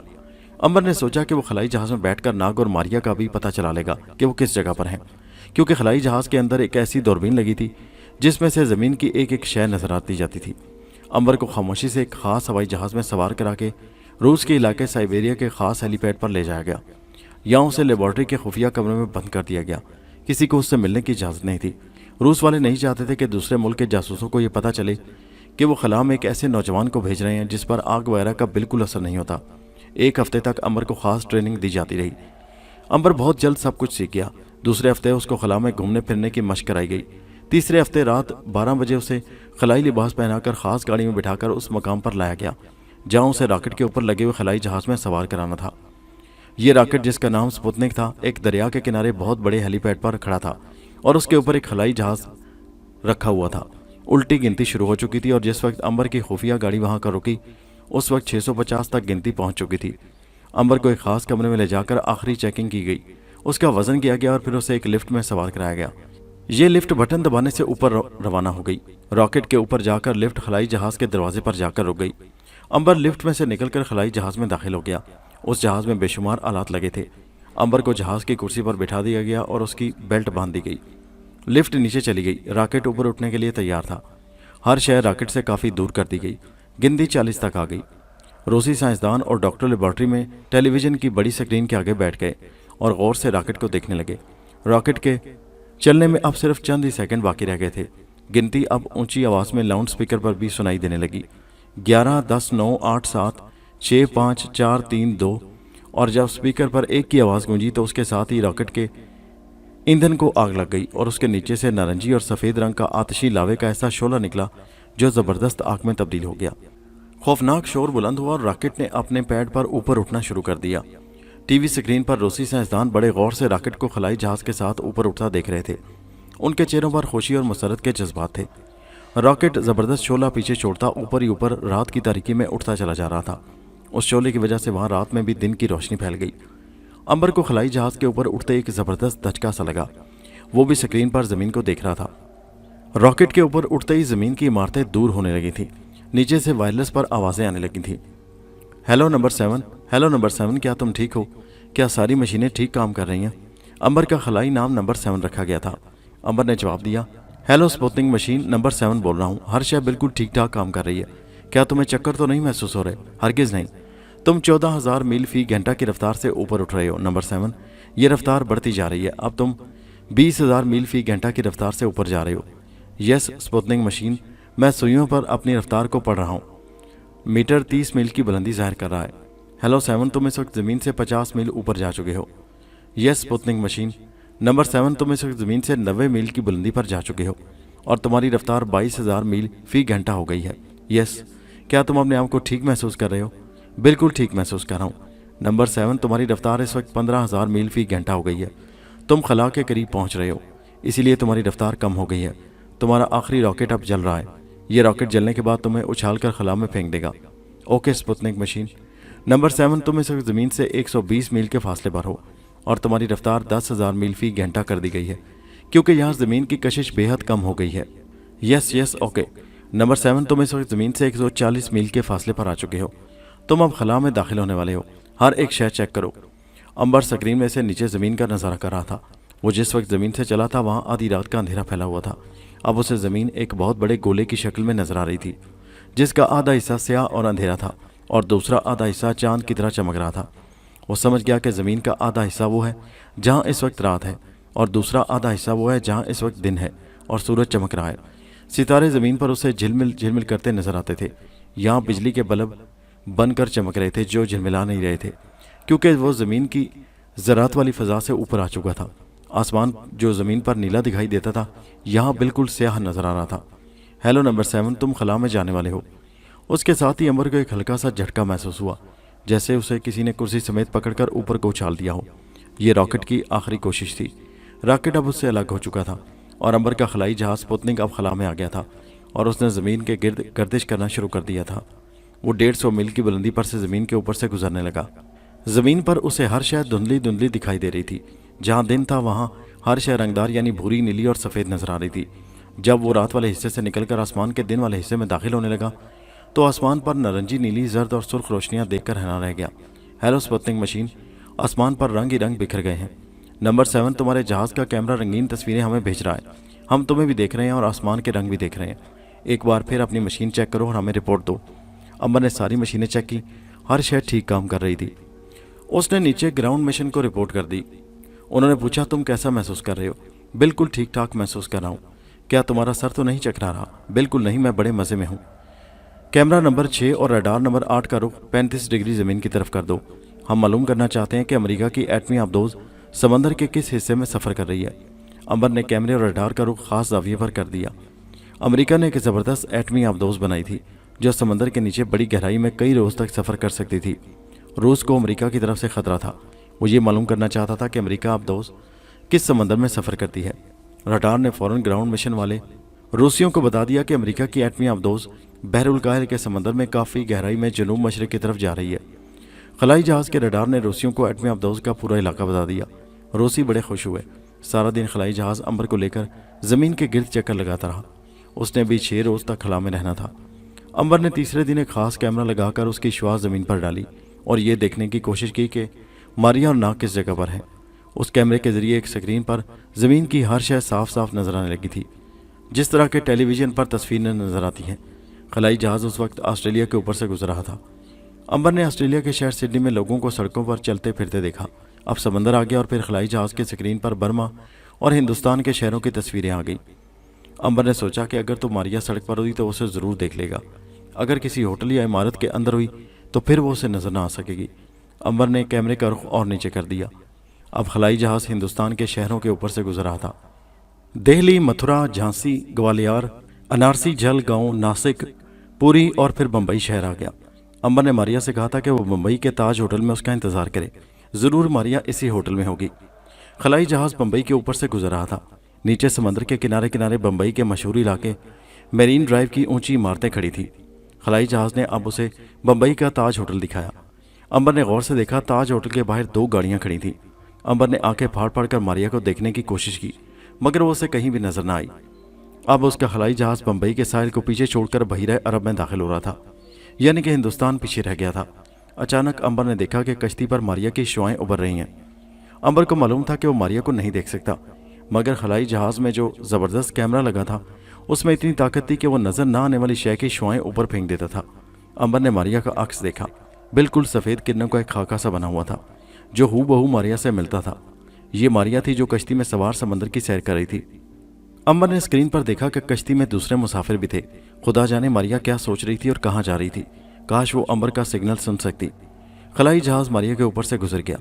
नीचे से अंबर का खलाई जहाज़ बिल्कुल एक सितारा दिखाई देता था जो आहिस्ता आहिस्ता आसमान पर आगे जा रहा था। मारिया ने सितारे की तरफ कोई ध्यान न दिया। नीचे से रोसियो ने कहा, हेलो नंबर 7, तुम किधर खो गए हो? क्या देख रहे हो? क्या तुम हमारी आवाज़ सुन रहे हो? यस, सुन रहा हूँ। हम कब से तुम्हें बुला रहे हैं। अंबर अपने ख्याल में लगा था। उधर रूसी ज़मीन पर उसे कई बार सिग्नल देकर बुला चुके थे। अंबर ने नीचे इत्तला दी कि वो बिल्कुल ठीक है और खलाई जहाज़ का एक एक पुर्जा ठीक काम कर रहा है। रोसियो ने कहा, अभी तुम्हें 4 रोज़ तक इसी तरह ज़मीन के गिर्द चक्कर लगाने हैं। क्या तुम बोर तो नहीं हो गए? बिल्कुल नहीं, मैं बिल्कुल ठीक हूँ, खुशबाश हूँ। शाबाश। उधर अंबर खलाई जहाज़ में ज़मीन के गिर्द चक्कर लगा रहा था। उधर मारिया उसे बम्बई में तलाश करते करते तंग आ गई थी। जिस वक्त अंबर का खलाई जहाज़ उसके सर के ऊपर से गुजरा था तो वो बोर होकर कश्ती में समंदर की सैर करने निकली थी। उसे टिकट लेने की तो ज़रूरत ही नहीं थी, बस एक कश्ती में दूसरे मुसाफिरों के साथ सवार हो गई और कश्ती समंदर में सैर कराने लगी। बम्बई का समंदर बड़ा पुरसुकून और नीला नीला था। अचानक ऐसा हुआ कि आसमान पर बादल छा गए और तेज़ हवा चलने लगी। लहरों में भी जोश आ गया। माची ने कश्ती का रुख साहिल की तरफ फेर दिया, मगर समंदर में तूफान आ चुका था और कश्ती डोलने लगी थी। मुसाफिरों ने चिल्लाना शुरू कर दिया। मांझी ने बड़ी कोशिश की कि वो कश्ती को संभाल ले, मगर कश्ती न संभाली गई। कश्ती उलट गई और मारिया भी दूसरे मुसाफिरों के साथ समंदर में गिर पड़ी। खुदा जाने दूसरे मुसाफिरों पर क्या गुजरी, मगर मारिया समंदर के नीचे से ऊपर उभर आई। तूफान में समंदर की लहरें उसे उठाकर दूर से दूर ले जा रही थी। मारिया समंदर में बहती बहती बहुत दूर निकल गई थी। वो किसी को नजर नहीं आ सकती थी, जिसकी वजह से अगर वहां कोई होता भी तो उसे बचा ना सकता था, क्योंकि वो नजर आती तो कोई उसे समंदर से बाहर निकालता। इसी असना में अंबर का खलाई जहाज जमीन का एक चक्कर पूरा करके एक बार फिर हिंदुस्तान के ऊपर से गुजर रहा था। अंबर ने फिर गौर से जमीन को देखा। जमीन पर मारिया नहीं थी। जो ही वह समंदर के ऊपर से गुजरा, उसके रडार ने स्क्रीन पर मारिया की तस्वीर शॉ में बनाकर पेश कर दी। अंबर ने देखा कि मारिया की शुआएं समंदर में तैर रही हैं और एक बहुत बड़ी शार्क उसके गोश्त की बू पाकर उसकी तरफ बढ़ रही है। अंबर एकदम होशियार हो गया। वह समझ गया कि तूफान में कश्ती उलट गई होगी। उसने मारिया को बचाने का फैसला कर लिया। मारिया ने देखा कि खूनखार शार्क अपना मुंह खोले उसकी तरफ आती है और फिर करीब से होकर गुजर जाती है। शार्क मारिया को देख तो सकती नहीं थी, मगर उसे मारिया के जिस्म की बू उसकी तरफ खींचे लिए जाती थी और वो उसके करीब से होकर निकल जाती थी। मारिया परेशान थी कि खुदा जाने कब ये शार्क मर्चिलों से हड़प कर जाए। अंबर भी खलाई जहाज में शार्क को देख रहा था। उसने अपनी तबाहकुन शुआई गन का रुख शार्क की तरफ कर दिया। निशाना बांधकर उसने 1 इंच के 1000वें हिस्से के जरिए उसे कंप्यूटर पर दुरुस्त किया और बड़े आराम से बटन दबा दिया। खलाई जहाज के नीचे से सुर्ख रंग की एक शुआ निकली जो बिजली जैसी तेजी के साथ नीचे समंदर में गई और शार्क पर गिरते एक धमाके के साथ उसे टुकड़े टुकड़े करके जलाकर खाक कर दिया। मारिया ने शार्क पर बिजली गिरते और उसे तबाह होते देखा तो बड़ी खुश हुई। फिर ख्याल आया कि आसमान पर बादल भी नहीं है, फिर यह बिजली कहाँ से गिर पड़ी। अंबर इस बात पर खुश हुआ कि मारिया की जान बच गई, मगर वो मारिया को समंदर से बचाना चाहता था, लेकिन वो कुछ कर नहीं सकता था। और मारिया से इतनी दूर था कि अपनी ख्वाहिश के बावजूद उसकी मदद नहीं कर सकता था। यही सोचते सोचते उसका खलाई जहाज मारिया के ऊपर से गुजर गया। मारिया ने भी आसमान पर एक सितारे को गुजरते देखा तो बड़ी हैरान हुई कि ये दिन के वक्त कौन सा सितारा आसमान में चक्कर लगा रहा है, मगर वो कुछ समझ ना सकी। सितारा उसकी आंखों से ओझल हो चुका था। मारिया समंदर में बहती चली जा रही थी। समंदर में उसे बहते बहते 2 दिन और 2 रातें हो गईं। एक रोज उसने समंदर की लहरों के ऊपर सफ़ेद मुर्गाबियों को उड़ते देखा। उसने सोचा कि ज़रूर ज़मीन आ गई है। मारिया ने सर उठाकर देखा, ज़रा फासले पर एक जहाज़ समंदर में लंगर डाले खड़ा था। ماریا نے جہاز کی طرف تیرنا شروع کر دیا۔ یہ جہاز ایک جاپانی جنگی جہاز تھا جو شکست کا سن کر سمندر میں اسی جگہ لنگر ڈال کر کھڑا ہو گیا تھا۔ جاپان کو جنگ میں شکست ہو چکی تھی۔ اس جہاز کے کپتان نے سوچا کہ اب واپس جاپان جانے کا مطلب یہ ہوگا کہ امریکی اسے گرفتار کر لیں گے، تو پھر کیوں نہ کچھ روز سمندر میں ہی بسر کیے جائیں۔ یہ سوچ کر سمندر میں ہی اس نے اپنے جہاز کو روک دیا۔ جہاز کا سارا عملہ جاپانیوں کا تھا۔ ماریا تیرتے تیرتے جہاز کے پاس آ گئی۔ اس وقت جہاز پر اس کا جاپانی باورچی کھڑا سمندر کو دیکھ رہا تھا۔ اس نے دیکھا کہ ایک جگہ سے سمندر میں پانی اچھل رہا ہے اور یہ اچھلتا ہوا دائرہ اس کے جہاز کی طرف بڑھ رہا ہے۔ یہ ماریا سمندر میں تیرتی ہوئی جہاز کی طرف آ رہی تھی۔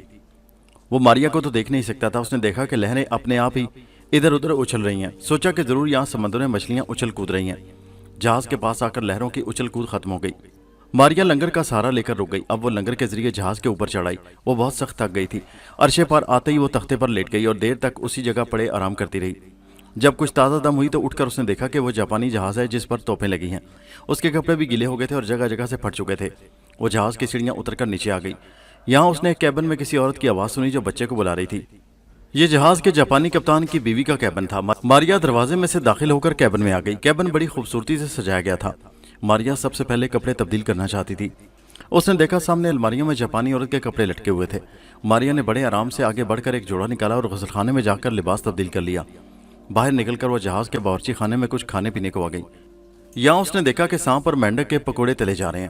ماریا نے منہ دوسری طرف کر لیا اور باورچی خانے سے باہر آ گئی۔ وہ واپس جہاز کے کپتان کی بیوی کے کمرے میں آ گئی۔ یہاں ایک الماری میں بسکٹ وغیرہ رکھے تھے اور دودھ بھی گلاس میں پڑا تھا۔ ماریا نے بڑے سکون سے دودھ اٹھا کر پی لیا اور خالی گلاس میز پر رکھ دیا۔ یہ دودھ کپتان کی بیوی نے اپنے بچے کے لیے رکھا تھا جو قریبی فرش پر بیٹھا کھیل رہا تھا۔ کپتان کی بیوی نے جب گلاس خالی دیکھا تو بچے کو کہا، دودھ تم نے پی لیا؟ شاباش۔ بچے نے کہا، ماما میں نے نہیں پیا۔ تو پھر کس نے پیا ہے بیٹے؟ گلاس تو خالی ہے۔ ماما مجھے نہیں معلوم۔ کپتان کی بیوی کچھ حیران ضرور ہوئی لیکن پھر سوچا کہ بچہ بھول گیا ہوگا۔ ماریا نے جی بھر کر بسکٹ کھائے، اسے کچھ حوصلہ ہوا۔ شام ہو رہی تھی، ورشے پر آ کر لیٹ گئی۔ جب اس کی آنکھ کھلی تو رات گہری ہو گئی تھی اور نیچے جہاز کے کیبن سے بھنے ہوئے گوشت کی گرم گرم خوشبو آ رہی تھی۔ ماریا کو سخت بھوک محسوس ہوئی۔ وہ نیچے آ گئی۔ جہاز کے باورچی خانے کا دروازہ کھلا تھا۔ اندر بڑی میز پر بھنے ہوئے گوشت کا تھال رکھا تھا اور ساتھ ہی میں ابلے ہوئے چاول بھی رکھے تھے۔ ماریا نے خالی پلیٹ اٹھا کر اس میں ابلے ہوئے چاول ڈالے، اس کے اوپر گوشت کی بڑی عمدہ قسم کی بوٹیاں رکھیں اور کونے والی کرسی پر پانی لے کر بیٹھ گئی اور مزے مزے سے کھانا شروع کر دیا۔ خوب سیر ہو کر کھانے کے بعد ماریا نے جہاز کا ایک چکر لگایا۔ وہ سونے کے لیے کوئی اچھی سی جگہ تلاش کر رہی تھی مگر اسے ایک خالی کیبن مل ہی گیا۔ یہاں لوہے کا ایک پلنگ رکھا ہوا تھا جس پر گھاس پڑا تھا۔ ماریا اس پر لیٹ گئی اور تھوڑی دیر بعد اسے گہری نیند آ گئی۔ اس جہاز کا کپتان بڑا نیک دل انسان تھا۔ وہ جنگ کے خلاف تھا۔ یہی وجہ تھی کہ وہ جنگ سے دور ایک پرامن سمندر میں جا کر لنگر انداز ہو گیا۔ اب تو ویسے بھی جاپان جنگ ہار چکا تھا اور اسے یہ بھی خطرہ تھا کہ کہیں کوئی امریکی یا برطانوی جہاز اسے تباہ نہ کر دے۔ اس نے جاپان کے امریکی فوجی افسروں سے رابطہ قائم نہیں کیا تھا۔ اس کے ساتھ کوئی 20-25 ملاح تھے۔ جاپانی کپتان کا خیال تھا کہ کسی گمنام سے جزیرے پر جا کر وہ اپنی باقی زندگی گزار دے گا اور پھر کبھی شہروں کا رخ نہیں کرے گا جہاں انسان ایک دوسرے سے لڑتے رہتے ہیں۔ لیکن ملاحوں میں ایک بدماش ملاح ملاکا نام کا تھا۔ وہ جاپانی کپتان کو قتل کر کے اس کے جہاز پر قبضہ کر کے خود کپتان بننا چاہتا تھا۔ اس نے اسکیم بنا رکھی تھی کہ رات کو جاپانی کپتان اس کی بیوی اور بچی کو ہلاک کر کے جہاز پر اپنے کپتان ہونے کا اعلان کر دے گا۔ اتفاق سے جس کیبن میں ماریا گھاس کے بستر پر سو رہی تھی اسی کیبن میں آدھی رات کو بدماش ملاح نے میٹنگ رکھی تھی۔ ماریا بڑی سکون سے سو رہی تھی۔ جب آدھی رات گزر گئی تو آہٹ ہوئی۔ ماریا نے آنکھیں کھول کر دیکھا کچھ لوگ اندر آ رہے ہیں۔ ماریا کو فوراً خیال آیا کہ شاید یہ لوگ پلنگ پر نہ بیٹھیں۔ وہ جلدی سے اٹھ کر پڑے ہو گئی اور دیکھنے لگی کہ یہ لوگ کون ہیں اور اندر کیا کرنے آئے ہیں۔ یہ کل 4 ملاح تھے۔ ان کا سردار وہی بدماش تھا جس کے گال پر چاقو کے لمبے زخم کا نشان تھا۔ اس کا نام ملاکا تھا۔ سب اندر آ گئے تو ملاکا نے کیبن کا دروازہ اندر سے بند کر دیا اور پلنگ پر بیٹھ کر بولا، کل رات ہماری سنہری رات ہوگی۔ کل رات ہم کپتان اور اس کی بیوی بچی کو قتل کر کے جہاز پر قبضہ کر لیں گے۔ کپتان کے وفادار ملاحوں کو رائفل کی نوک پر قابو میں کر لیا جائے گا۔ اگر کسی نے بغاوت کرنے کی کوشش کی تو اسے اسی وقت گولی مار کر ہلاک کر دیا جائے گا۔ سمجھ گئے نا؟ بالکل سردار۔ اس کے بعد وہ اپنی اسکیم پر خود غور کرتے رہے۔ ماریا کے لیے یہ سمجھنا کوئی مشکل بات نہیں تھی کہ یہ لوگ باغی ہیں، جہاز کے جاپانی کپتان اور اس کے خاندان کو مار کر جہاز پر قبضہ کرنا چاہتے ہیں۔ اگر کوئی دوسرا کپتان ہوتا تو ماریا کوئی پرواہ نہ کرتی اور بڑے آرام سے ان لوگوں کے جانے کے بعد سو جاتی، لیکن جاپانی بوڑھا کپتان بڑا نیک دل انسان تھا اور ماریا کو بڑا اچھا لگتا تھا۔ اسے یہ ہرگز گوارا نہیں تھا کہ یہ بدماش باغی نہ صرف جاپانی کپتان کو مار ڈالیں بلکہ اس کی پیاری بیوی اور پھول جیسی معصوم بچی کو بھی موت کے گھاٹ اتار دے۔ ماریا کو ان باغیوں پر بڑا غصہ آیا۔ اس نے اسی وقت فیصلہ کر لیا کہ وہ لوگوں کو مزہ چکھائے گی۔ پہلے تو اس نے سوچا کہ وہ جا کر جاپانی کپتان کو بغاوت سے خبردار کر دے، پھر اسے خیال آیا کہ جاپانی کپتان کو کس طرح جا کر کہے گی، وہ تو اسے دیکھ نہیں سکے گا۔ نہیں، سارا کچھ مجھے ہی کرنا ہوگا، میں خود इन बदमाशों से निपट लूंगी।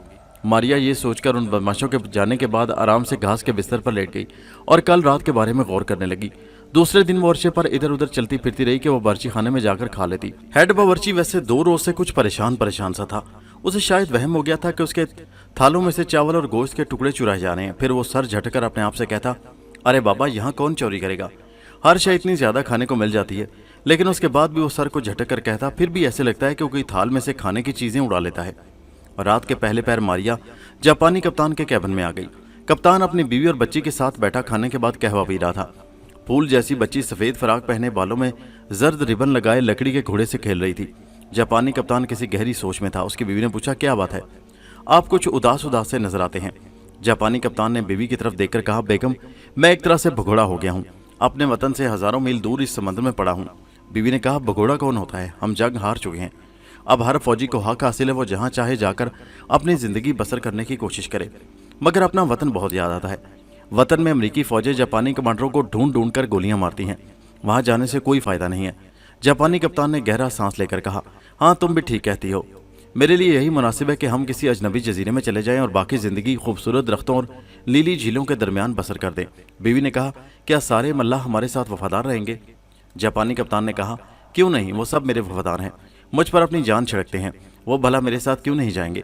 बीवी बोली, जाने क्यों, मुझे मलाका पर भरोसा नहीं, वो जरूर धोखा देगा। जापानी कप्तान मुस्कुराया, ये तुम्हारा वहम है बेगम।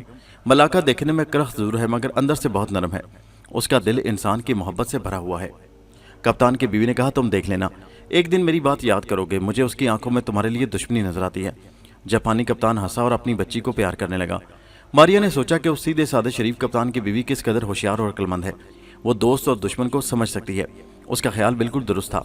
जापानी बदमाश मल्लाह मलाका उन सब को खत्म करने की स्कीम बना रहा था और जापानी कप्तान उसे अपना हमदर्द समझ रहा था। मारिया कैबिन से बाहर निकल गई। उसका दिल चाहा वो कप्तान को खबरदार कर दे कि खतरा उसके सर पर मंडला रहा है, मगर फिर ये सोचकर चुप रही कि वो खुद ही उन लोगों के सर पर लटकते हुए खतरे को खत्म कर देगी। मारिया बाहर निकलने लगी तो उसकी ठोकर लगकर मेज पर रखा गुलदान गिर पड़ा। जापानी कप्तान और उसकी बीवी ने एक दूसरे को देखा। क्या जहाज डोल रहा है? नहीं तो फिर ये गुलदान क्यों गिर पड़ा? शायद जहाज के साथ कोई लहर टकरा गई हो, मगर हमें तो महसूस नहीं हुआ। वो इसी किस्म की बातें करते रहे और मारिया मुस्कुराती हुई कैबिन से बाहर निकल गई। उसने जहाज में घूम फिरकर बदमाश मल्लाह को तलाश किया। वो अपने बागी साथियों के दरमियान डेक पर बैठा रस्सियां बट रहा था और आंखों ही आंखों में इशारे भी कर रहा था। आज रात 12 बजे तैयार रहना। Okay boss. हर आदमी के पास एक एक खंजर होना जरूरी है। कप्तान के खानदान को खंजर से कत्ल किया जाएगा, लेकिन पिस्तौल भी साथ होंगे ताकि अगर कोई गड़बड़ हो जाए तो फायरिंग शुरू करके सबको खत्म कर दिया जाए। ठीक है बॉस, हमारे पास खंजर भी होंगे और पिस्तौल भी, बल्कि हम मशीन गनें कमीजों के अंदर छुपाए ले जाएंगे। बड़ा मुनासिब ख्याल है। अब अपने अपने काम पर चले जाओ। आधी रात को ठीक 12 बजे मैं एक परिंदे की आवाज़ निकालूंगा। तुम जानते हो कि वो किस परिंदे की आवाज़ होगी। उसके साथ ही तुम लोगों को मेरे पास आ जाना है और फिर हम कप्तान के कैबिन पर जाकर हमला कर देंगे। रात के 12 बजे मारिया पहली कप्तान के कैबिन में पहुंच गई। जापानी कप्तान की बीवी और बच्ची ने रात का खाना मिलकर खाया। बच्ची तो खाना खाने के बाद सो गई। कप्तान और उसकी बीवी कुछ देर शतरंज खेलते और आपस में बातें करते रहे। फिर उसकी बीवी भी सो गई और जापानी कप्तान पलंग पर लेटकर किताब पढ़ने लगा। उस वक्त घड़ी रात के 11:30 बजा रही थी। हमले का वक्त ठीक रात के 12 बजे रखा गया था। मारिया कैबिन के कोने में एक आराम कुर्सी पर बैठी बदमाशों का इंतजार कर रही थी। 11:15 बजे जापानी कप्तान ने उठकर पानी पिया और फिर पलंग पर लेटकर किताब पढ़ने लगा। घड़ी ने रात के 12 बजाए तो मारिया आराम कुर्सी पर उठकर बैठ गई। जहाज पर चारों तरफ सन्नाटा छाया हुआ था। लहरों की आवाज भी नहीं आ रही थी। खामोशी खामोशी थी। इतने में बाहर राहदारी में हल्की सी आहट हुई। मारिया होशियार हो गई। जापानी कप्तान ने उस आहट को बिल्कुल भी महसूस न किया। वो किताब पढ़ने में लगा था। इतने में कैबिन के दरवाजे पर दस्तक हुई। कप्तान ने लेटे लेटे पूछा, कौन है बाहर? बाहर से आवाज आई, सर मैं हूं आपका खादिम मलाका। कप्तान ने किताब एक तरफ रखकर उठते हुए पूछा, मलाका आधी रात को कौन सी जरूरत पड़ गई तुम्हें? बाहर से मलाका ने कहा, सर एक जरूरी बात करनी है आपसे। एक नई मुसीबत आन पड़ी है। शायद दूर से कोई अमेरिकी जहाज इधर आ रहा है। कप्तान ने दरवाजा खोला तो मलाका पिस्तौल लिए खड़ा था। जापानी कप्तान बिल्कुल बौखला गया था। उसके वहमो गुमान में भी नहीं था कि मलाका जिस पर वो इतना भरोसा करता था यूं बगावत कर देगा। उसे अपनी बीवी की बातें याद आ रही थी। वो ठीक कहती थी, काश वो अपनी अक्लमंद बीवी के कहने पर अमल करता और मलाका को इतनी आज़ादी न देता। लेकिन अब कुछ नहीं हो सकता था। वो ईरानी जुबान में कहा जाता है कि वो मुक्का जो जंग के बाद याद आए उसे अपने मुंह पर मार लेना चाहिए। जापानी कप्तान का भी यही हाल था। उसे अब ख्याल आ रहा था कि अगर वो अपनी बीवी के कहने पर अमल करता तो आज उसे ये दिन न देखना पड़ता। लेकिन अभी उसे ये मालूम ही नहीं था कि वो बदबख्त कप्तान उसकी बीवी और प्यारी बच्ची को हलाक करने का इरादा लेकर आया था। कप्तान ने हाथ ऊपर उठा लिए। اس کا خیال یہ تھا کہ یہ اسے اور اس کی بیوی بچی کو قید کر دے گا اور بس خود جہاز پر قبضہ کر کے اسے کسی جزیرے کی جانب لے جائے گا اور یا کسی شہر میں جا کر اسے فروخت کر دے گا، کیونکہ سب کو یہ معلوم تھا کہ جنگ ختم ہو چکی ہے اور اب اس جنگی جہاز کا کوئی فائدہ نہیں تھا۔ بدماش ملاکا نے پیچھے اشارہ کیا۔ اس کے اشارے پر 4 ملاح ہاتھوں میں خنجر لیے اندر آ گئے۔ کپتان کے خاندان کو ہلاک کرنے آئے تھے۔ ماریا ہوشیار ہو کر کھڑی ہو گئی۔ یہی وقت کچھ کر گزرنے کا تھا، کیونکہ اگر ایک بار ان لوگوں نے حملہ شروع کر دیا تو وہ کس کس کو بچاتی پھرے گی۔ بس یہ سوچ کر ماریا اٹھی اور 4 بدماش ملاحوں کے پیچھے آ کر کھڑی ہو گئی۔ ماریا کے پاس کچھ نہیں تھا۔ اس کا خیال تھا کہ وہ ملاحوں کے خنجر لے کر انہی خنجروں سے انہیں ہلاک کر ڈالے گی۔ بدماش ملاکا نے کپتان کے ہاتھ پیر باندھ کر اسے کرسی پر بٹھایا اور حکم دیا، سب سے پہلے اس بڈھے کپتان کی بیوی اور بچی کو ہلاک کر دو۔ بدماش اس کی بیوی اور بچی کے پلنگ کی طرف بڑھے، اتنے میں اس کی بیوی بھی جاگ پڑی تھی۔ اس نے ملاکا اور اس کے بدماش ساتھیوں کو کیبن میں خنجر لیے کھڑے اور اپنی طرف بڑھتے دیکھا تو سارا معاملہ سمجھ گئی۔ اس نے چیخ کر کہا، بے شک مجھے مار ڈالو لیکن میرے خاوند اور میری بچی کو کچھ نہ کہو۔ بدماش ملاکا کہنے لگا، اسے ختم کر دو، یہ چیخ کر کوئی نئی مصیبت کھڑی کر دے گی۔ ایک ملاح خنجر تان کر اس کی طرف بڑھا۔ اس کے خاوند نے بے بسی کے ساتھ آنکھیں بند کر لیں، مگر ماریا کپتان کی بیوی کے پاس پہلے ہی پہنچ چکی تھی۔ جو ہی جاپانی ملاح خنجر لیے کپتان کی بیوی کے پاس آیا، ماریا نے اس کی کمر پر ایسا بھرپور ہاتھ مارا کہ اس کی کمر کی ہڈی کے 2 ٹکڑے ہو گئے۔ خنجر اس کے ہاتھ سے پرے جا گرا اور وہ خود فرش پر ایسا گرا کہ پھر اٹھ نہ سکا۔ بدماش ملاکا نے یہ سمجھا کہ شاید وہ ٹھوکر کھا کر گرا ہے۔ اس نے دوسرے ملاح کو حکم دیا، آگے بڑھ کر ختم کر دو اسے۔ دوسرا ملاح آگے بڑھا تو اس کی گردن پر ماریا نے ہاتھ مارا۔ اس کی گردن ایک طرف کو ٹوٹ کر ڈھلک گئی اور وہ بھی اگلے جہان چلا گیا۔ کیبن میں سبھی حیران تھے کہ یہ کیا ہو رہا ہے۔ جاپانی کپتان دم بخود تھا، اس کی بیوی گمسم تھی۔ بدماش ملاکا نے خنجر ہوا میں لہرایا کہ خود کپتان کو ختم کر دے۔ ٹھیک اسی وقت ماریا نے ایک ایسا بھرپور ہاتھ ملاکا کی کمر پر مارا کہ اس کی کمر کے 2 حصے ہو گئے۔ وہ لڑک کر گرا اور پھر نہ اٹھ سکا۔ باقی ملاح جو بچا تھا وہ بھاگنے لگا۔ ماریا نے اسے بھی ختم کر دیا۔ اب وہاں گہری خاموشی تھی اور بدماش ملاکا اور اس کے ساتھیوں کی لاشیں فرش پر پڑی تھی۔ کپتان اور اس کی بیوی کی سمجھ میں کچھ نہیں آ رہا تھا کہ یہ سب کچھ کیسے اور کیوں کر ہو گیا۔ میں خواب تو نہیں دیکھ رہا، کپتان نے کہا۔ اس کی بیوی بولی، ہمیں خدا کا شکر ادا کرنا چاہیے، شاید ہمارے ماں باپ کی روح نے ہمیں اس بدماش کے ہاتھوں ہلاک ہونے سے بچا لیا۔ ماریا خاموش رہی۔ کپتان نے کہا، ان لاشوں کو اسی طرح پڑا رہنے دو، میں اپنے وفادار ساتھیوں کو بلاتا ہوں۔ اسی وقت کپتان نے خطرے کی گھنٹی بجا دی۔ ماریا کیبن سے باہر چلے گئی۔ سارے ملاح کپتان کے کیبن میں پہنچ گئے۔ جب انہیں پتا چلا کہ بدماش ملاکا نے کپتان کے خاندان کو ہلاک کر کے جہاز پر قبضہ کرنے کی اسکیم بنائی تھی تو انہوں نے کپتان کے حق میں نعرے لگانے شروع کر دیے۔ بغاوت دور کر دی گئی تھی۔ باقی رات کپتان نہ سو سکا اور اپنے وفادار ساتھیوں سے باتیں کرتا رہا اور انہیں چائے وغیرہ پلاتا رہا۔ دوسرے روز باقی ملاحوں کی لاشیں سمندر میں پھینک دی گئی تھیں۔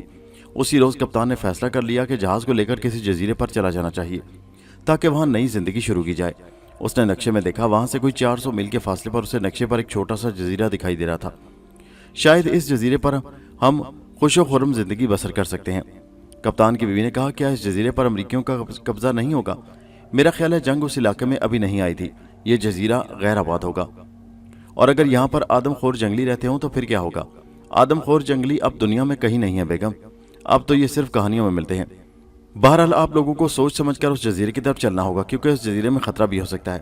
فکر نہ کرو بیگم، ہمارے پاس خطرے کا مقابلہ کرنے کے لیے بندوقیں، توپیں اور دستی بم موجود ہیں۔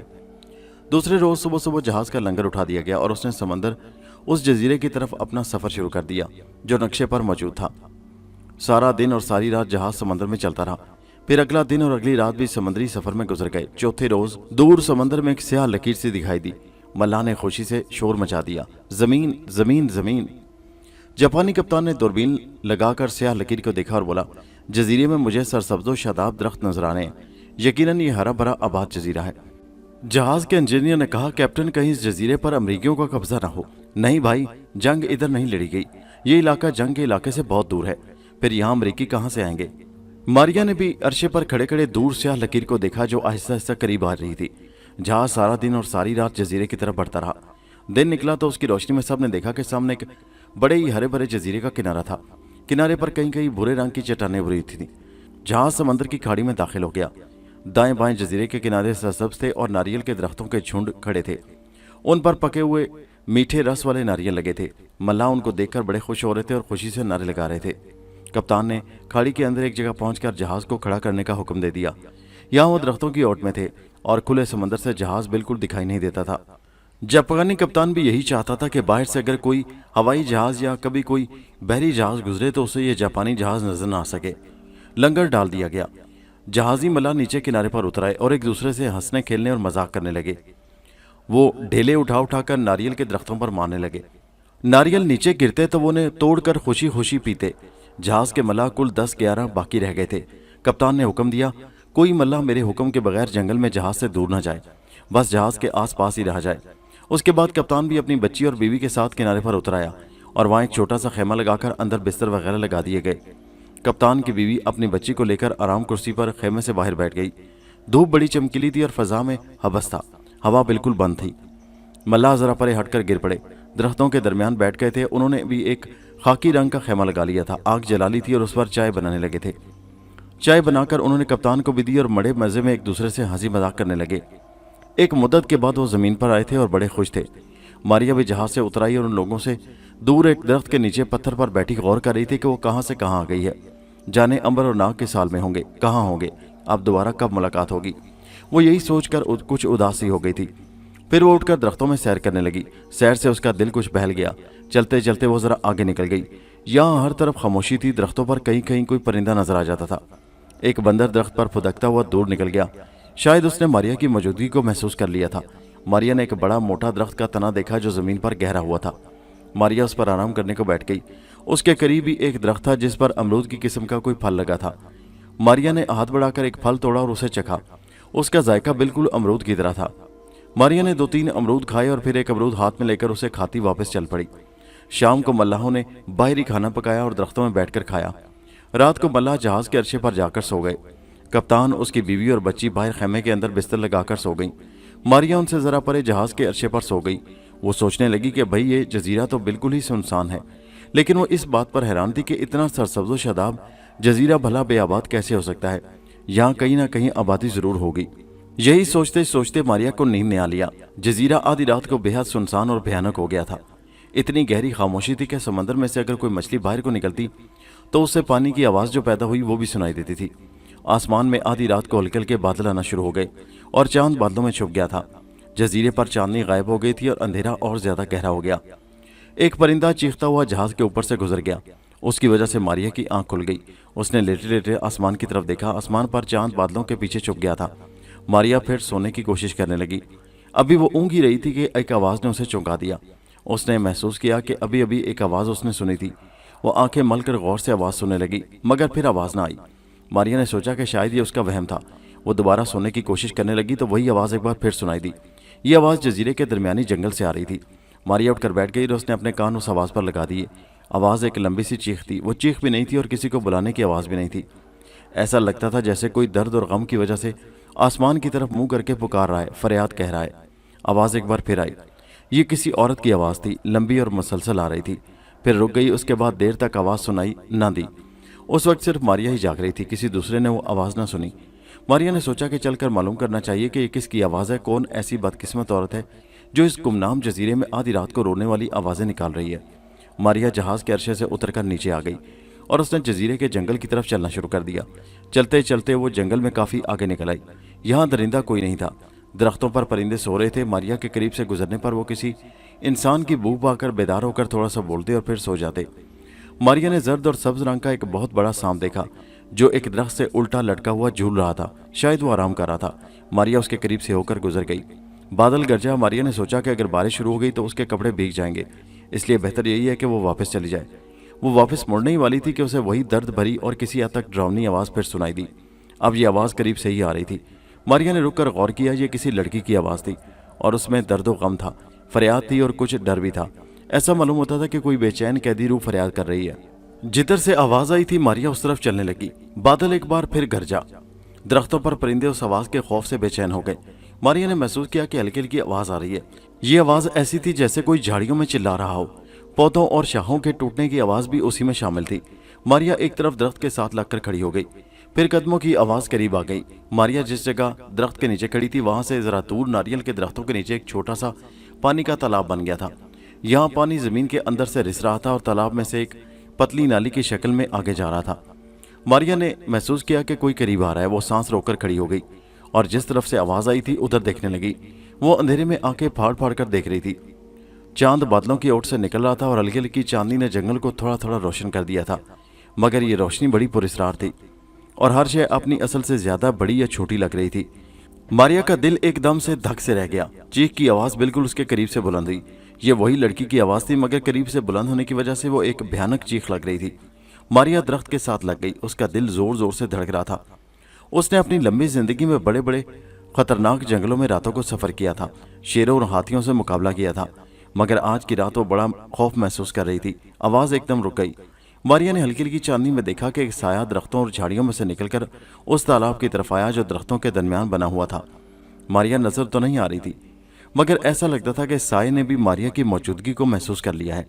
साया जरा सा रुक गया। मारिया ने गौर से देखा, ये एक लड़की का साया था। उसके बाल लंबे थे, बाल एड़ियों तक पहुंच रहे थे, उसका रंग स्याह था। ये एक जंगली या वहशी लड़की थी। मारिया घूर घूर कर उसे देख रही थी। वो लड़की, जंगली वहशी लड़की, एक पल के लिए रुकी। उसने एक बाजू पर उठाकर अपने सर के बालों को आंखों पर से पीछे हटाया और सर को घुमाकर उस तरफ देखा जिस तरफ मारिया खड़ी थी। एक दफा तो मारिया को भी पसीना आ गया। क्या ये जंगली वहशी लड़की उसे देख रही है? मगर कैसे देख सकती है? उसे तो कोई नहीं देख सकता। ये लड़की है या कोई चुड़ैल है? वो बिल्कुल चुड़ैल लग रही थी जो जजीरे के उस जंगल में किसी का खून पीने आ गई थी। मारिया उसे चुपचाप खड़ी देखती रही। वो जंगली लड़की या चुड़ैल मुसलसल उस दरख्त को घूर घूर कर देख रही थी जिसके नीचे मारिया खड़ी थी। मारिया को महसूस हुआ कि धुंधली चांदनी में उस लड़की या चुड़ैल की आंखें चिरागों की तरह चमक रही हैं।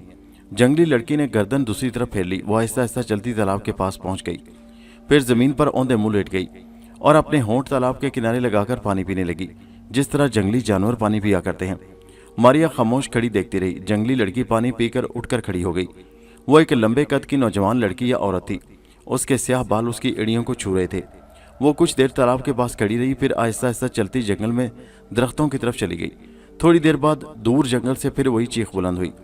मारिया अपनी जगह पर खड़ी खड़ी काम से गई। काफी देर तक वो खड़ी रही, फिर दरख्त के नीचे से निकलकर वापस जहाज की तरफ रवाना हो गई।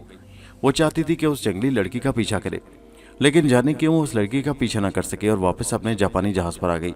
जहाज से बाहर खेमे में लोग गाफिल पड़े सो रहे थे।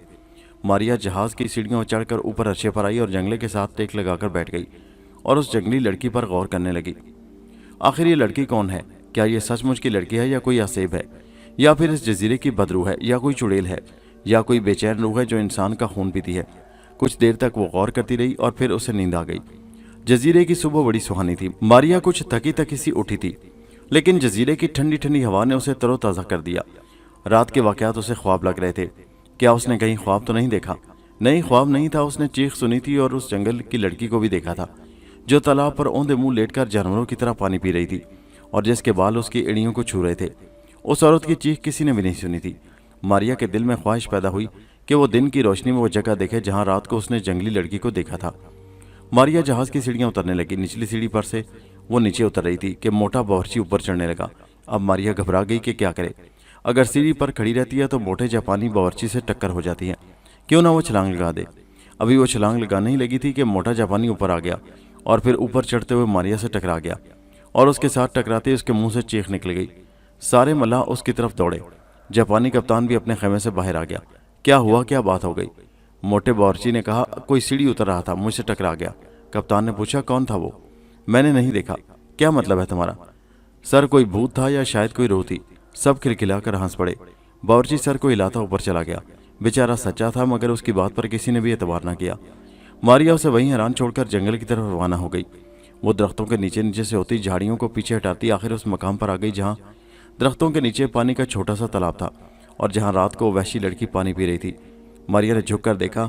हाँ, रात ख्वाब नहीं था। उसने जमीन पर किसी औरत के जिस्म का पूरा पूरा निशान था। तालाब के किनारे जहाँ उसने अपनी हथेलियाँ रखी थी, वहाँ उस वहशी औरत की हथेलियों के निशान पड़े हुए थे। मारिया ने देखा कि उसके पाँव के निशान बिल्कुल एक आम लड़की के पाँव इतने थे। अगर वो निशान बड़े होते या उल्टे होते तो वो ये समझती कि शायद वो चुड़ैल थी, क्योंकि चुड़ैल के पैर उल्टे होते हैं। ये निशान सीधे पैरों के थे। ये निशान जंगल में अंदर की जानिब जा रहे थे। मारिया अपने आप ही उन निशानों के साथ साथ जंगल में चल पड़ी। आगे जाकर निशान बाएं जानिब घूम गए। उधर बड़ी घनी झाड़ियाँ थी और दरख्तों की शाखें नीचे लटक कर जमीन को छू रही थी।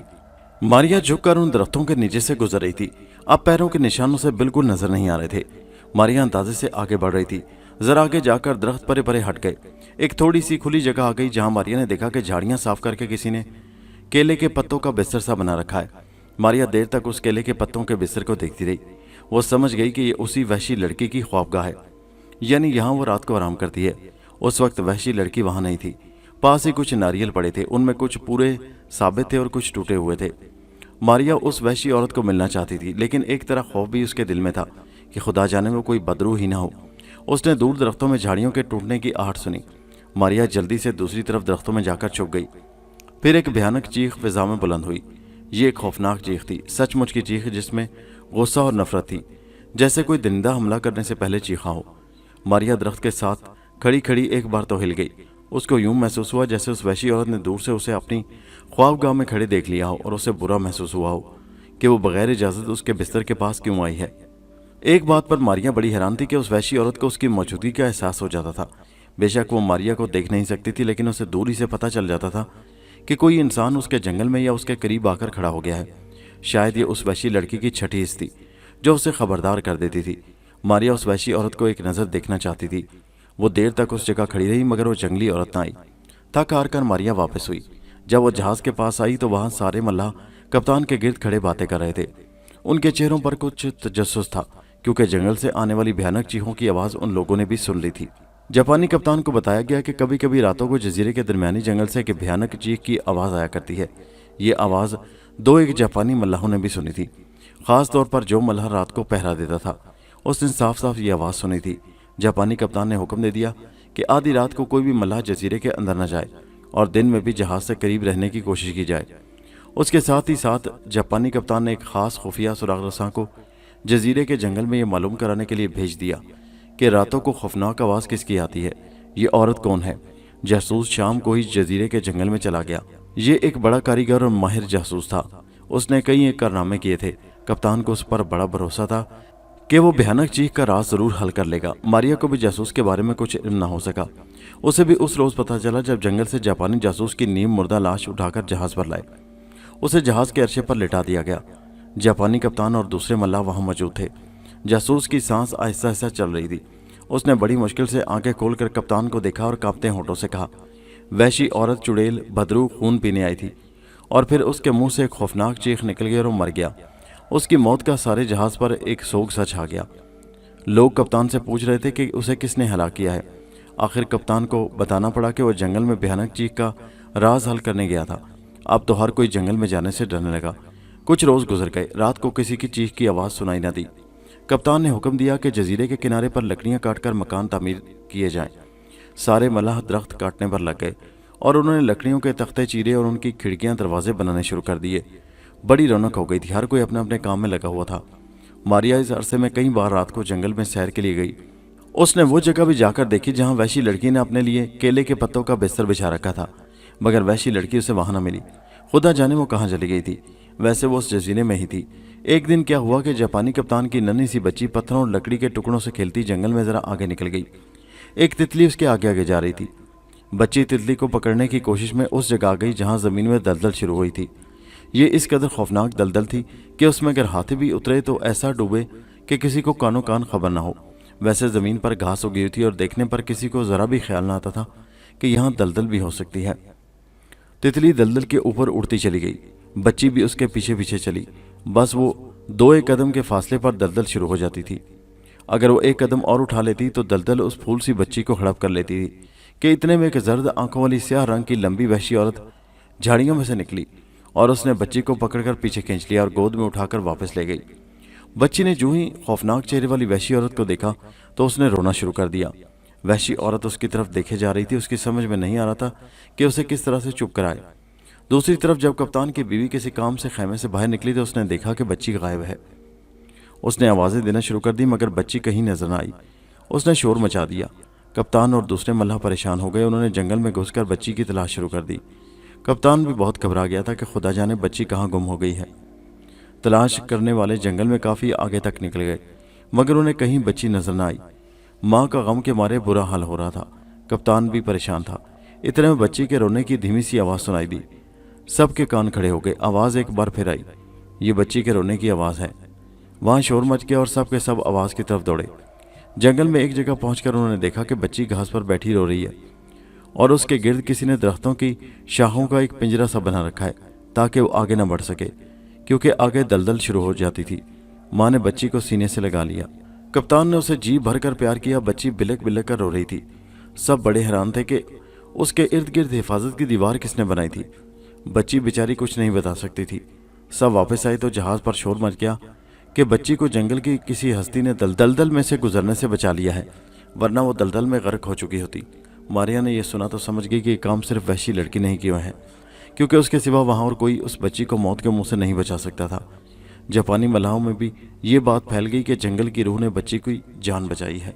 एक दिन ऐसा हुआ कि शाम के वक्त एक जापानी बड़ई मलाह दरख्त काटता हुआ जंगल में ज़रा दूर निकल गया। उसका ख्याल था कि वो अपने घर की मेज़ कुर्सियों के लिए किसी अच्छे दरख्त की लकड़ी हासिल करे। इस लालच में वो जंगल में काफ़ी दूर आ गया। जब उसे अपनी पसंद की लकड़ी का दरख्त नजर ना आया और वैसे भी शाम के साए जंगल में फैलने लगे तो वो वापस हुआ। अभी उसने वापस कदम उठाई थे कि किसी ने पीछे से आकर उसकी गर्दन में फंदा डालकर कसना शुरू कर दिया। जापानी मलाह बेहोश हो गया। उसे होश आया तो देखा कि वो एक जगह ज़मीन पर रस्सियों के साथ खूंटियों से बंधा हुआ है और कुछ वहशी लोग उसके इर्द गिर्द रक्स कर रहे हैं और मुंह ही मुंह में कोई मंत्र पढ़ रहे हैं। जापानी मलाह समझ गया कि वो जजीरे के आदमखोरों के हत्थे चढ़ गया है और अब उसे खुदा ही चाहे तो बचा सकता है। जब मंत्र पढ़ चुके तो एक बूढ़ा आदमखोर नेज़ा लेकर आगे बढ़ा और उसने नेज़े से जापानी मलाह के दिल की तरफ इशारा किया। शायद वो दूसरों को हुक्म दे रहा था कि सबसे पहले इस मलाह का दिल सीने से निकाल कर दो ताकि मैं उसे कच्चा चबा जाऊं। जापानी मलाह का तो रंग जर्द पड़ गया। उसे मौत सामने नजर आने लगी।